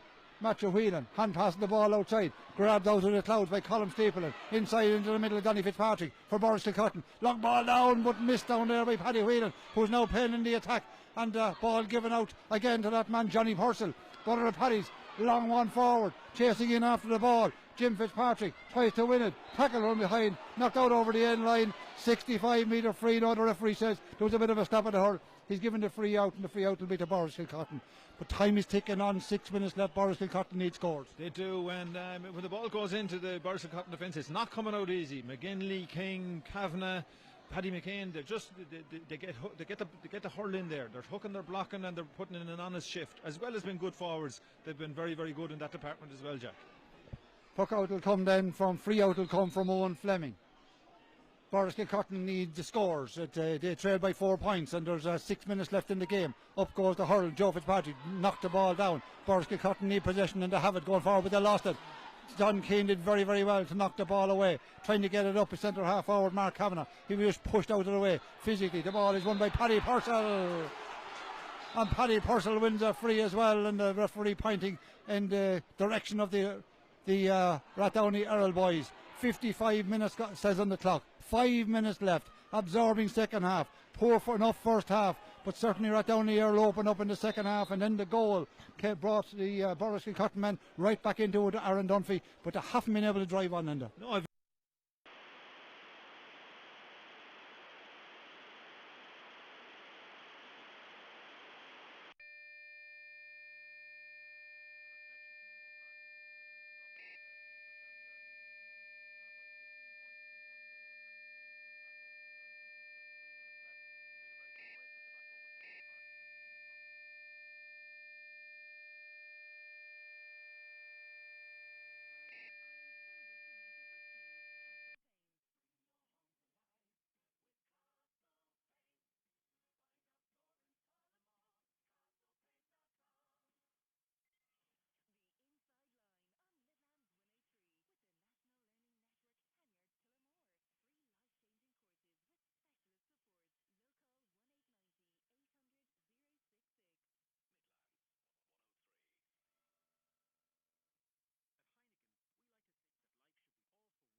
side of the field. It's the number 21 for Borris Cotton. Emmett Jones, red card for him, so Emmett Jones off. As we're into 60 minutes and 43 seconds. Emmett Jones sent off. 3 minutes of additional time, and we almost have a minute of that played already. So it looks like Rathdowney Earl are on the way to another title. Standing over the ball then is Mark Kavanagh. Kavanagh looking at the target inside to give his side a 6-point lead. Dropping in. Mark Kavanagh with an excellent score. It brings the total to 17 points. 17 points to 1 goal and 8. So 6 points between the sides. And we're in the 31st minute of this second half. On the way to the title, 3 minutes of additional time signal. But it's been all right down the early in the second half. The ball is won by James Ryan. Put the high one inside, but grabbed it and was going wide by goalkeeper Owen Fleming. There's urgency about him now, but too little, too late. Matthew Whelan, what a warrior he has been for Forrest Cotton and for Laois. Gives a lovely ball outside to Conor Kilban. Kilban goes flying away. Six between the sides. Gives it outside Conor Kilban to Colin Stapleton. Stapleton away is blocked. That's only early defending southley now. Trying to make his way forward. Inside was the hero Deed. But all is 1-on-1 brilliantly. Back there by Eric Killeen. And a massive clearance of him. Way up along the far side of the field. Onto with Stephen Finan. Finan from Borris Cotton. He has had some game. Hits it low along the ground. Onto the far side of the field. Picked up there by Matthew Whelan. Matthew whips the ball back to Finan. Finan winds up for it. But hits the ball straight away to Johnny Purcell. And Johnny goes with a big one. Looking for the score. It will drop short inside. Into the hands of Owen Fleming. Fleming comes away with it. Referee says play away. And the ball goes outside. Grabbed out there by Stephen Phelan. Phelan put the high one inside. They're looking, hoping for a goal. Right, the ball is broken down by Neil File. So the ball comes back outside. Fleming running onto it. Joe Fleming with the ball. Knocked away again. Back outside. Turning, twisting with it there. Was Paddy Whelan. Across the face of the goal. Grabbed by Johnny Purcell. Purcell comes away with the ball. Tries to get it out. Kicks it along the road. But he's intercepted. Shot over the bar. Coming in from Johnny Fitzpatrick. Too little, too late, Enda. I'm afraid so, Jack, and that's the way the game has transpired. But you have to hand it to Rathdowney Earl. I thought they were outstanding, and now they're throwing everything at them there, and they're standing up like men. There's no fear of anything collapsing down there at Rathdowney Earl. Very, very good performance throughout. Time have a lapse then. Winning the ball on the far side of the field is Mark Kavanagh. He's gone flying away. He's heading to the corner flag. Just hold up play on the far side of the field. It's all over! It's all over, and Rathdowney Earl are the champions again. 17 points to 1 goal and 9. The scoreboard tells the story. There's no question about that. 17 scores to 10. It was only the goal in the second half, and that goal from Aaron Dunphy that really kept Forrest Cotton in the game. And that's what they gave. That's probably what they gave to the game. It created great excitement for a period of time, Jack. But outside of those 10 minutes, Borris Cotton will be very disappointed. They came here with great hopes. They're a great side. They've hurlers all over the place. But on final day, you need everybody to be standing up, and lads will have to look at themselves. And I'm sure they'll be disappointed. They don't need us to be saying that. But it's Rathdowney Earl's day. They were outstanding. That's built on an outstanding half-back line. Joe Fitz, Jack Kelly, Eric Killeen are just outstanding. In fairness to James Ryan, and when James Ryan in the middle of the park with John Keane, outstanding. And then, of course, we know what's up front. They're humdingers. You give them the ball. They have that X factor, and that's what they produced today, Jack. In particular, the 6 players in the defence were just outstanding. And I suppose you started the goalie. The goalie's been. The goalies had an outstanding game. Even when Borris Cotton, I know they can score 1 goal, but again, Damien Madden pulled off another humdinger of a save there with about 5 minutes to go. It's the first time I really got to look at him properly. Very, very good keeper, and that's what Rathdowney. Well, any team needs a good keeper, but he's one for the future. And they spoke about that half-back line. I could just say here in the press box, we've just picked Eric Killeen, number 7, as man of the match. Isn't he an outstanding young player? And he plays above his years. Eric is 21. Yeah, Eric's 21. And he's just commanding there. He's a super in the air. He's a lovely left hand, and he never panics. He comes out and tries to do the right thing with the ball the whole time. And we've seen that in Laois this year when he gets his chance. And I'm sure we'll see much more in the blue and white as well as the red and green.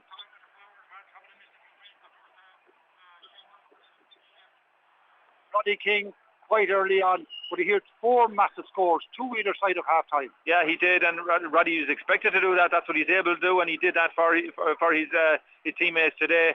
And I thought Paddy McCain had a humdinger of about 10 minutes there as well. Ty Dowling scored his typical score over the shoulder. Shane Dollard, I think every team needs a Shane Dollard. He's an outstanding club man. He's an outstanding man. He'll hit, he'll hook, he'll block, and you're going nowhere unless you have the likes of him. Again, another great shift by Shane Dollard. Delighted for him. Well, that's it then. Rathdowney Errol champions again here at O'Moore Park, and deservedly so. The scoreboard, as I say, tells the story over there, and it is 17 points for Rathdowney Errol, 1 goal and 9 for Borris Cotton. All right, many thanks there to Jack Nolan and also to Enda Lyons. We'll get reaction from Portlaoise in a few minutes' time, and we'll also have interviews from O'Connor Park and from Mullingar as well. So Clonkill are on top of the tree in Westmeath, 16 senior titles after today's victory by a goal against Castletown Geoghegan. St Rynagh's champions in Offaly for an 18th occasion. Their victory against Birr coming very late in the game, scoring 9 of the last 10 points as they edged Birr by a single point to win that final in Offaly. And now Rathdowney Errol, 6-time champions, and Rathdowney of course and Errol won titles individually, so if you're dad they're 18 and 2 together, it'd be a hell of a haul between them, but in terms of Rathdowney Errol as an amalgamation, they've won their 6th title, and that's 6 since 2006 as well, which is a very impressive last 13 years or so for the club. We shall in a few moments head across for the CCFL results, but let's get some reaction from the grounds and get a half-time from Old Trafford as well. Let's go to Old Trafford first, because Manchester United lead the Premier League leaders Liverpool 1-0 at half-time. Peter Smith has watched the first 45 minutes there. Liverpool 1, Manchester United 0, and Liverpool's 17-match winning run is under examination, with United forging ahead on 35 minutes as Marcus Rashford fired in Daniel James' cross from the right. VAR was used to dismiss claims of a Lindelof foul on Origi in the build-up to the goal. Liverpool thought that they'd levelled, but VAR decreed that Sadio Mane had handled before firing in from 6 yards. It's United 1, Liverpool 0. Okay, St Rynagh's winning a most dramatic final against Birr in the Offaly Hurling Championship, coming through in the end by a single point, 16 points to 1 goal in 12. This is the reaction of Michael Duignan and Brian Whelan after the game with Joe Troy. Look, unbelievable. What a comeback by Rynagh's. Look, they were behind the whole game, but they kept going. I think there was 10 minutes in the second half, an awful lot of mistakes, but credit to them, the management, the switches they made, the panel won it for them. They brought back in Gary Keneally and Kieran Flannery, but I think Stephen Quirk and Dermot Horn, 6 from play between them, the main thing, and Birr just completely faded out of it. Brian disappointed obviously here with Barry over the team and Simon involved, but Rynagh's, it looked bleak for them, and they just kept at it and kept at it and kept at it, and what a performance by Keneally, just incredible. He's turned into some hurler. His attitude, his work rate, and you'd have to say throughout the team, I questioned at half time, Rynagh's 4 points in the first half, not good enough. To score 12 in the second half, and Kieran Dooley being booed here now, I think a few people felt maybe there should have been a few, maybe a free there late on, particularly here about 30 yards out. Don't like to see that, but Rynagh's worthy champions. Well, Brian, definitely you did sense in that second half the momentum was at Rynagh's. We spoke about the board panels before the game, what Rynagh's would bring off the bench, and probably their bench had won it on the day. Yeah, definitely. As we said, the big players, Stephen Quirk coming in, scoring, I think 3-4 points from play. 4 from play. Scores were a premium today. When a guy is after getting a couple of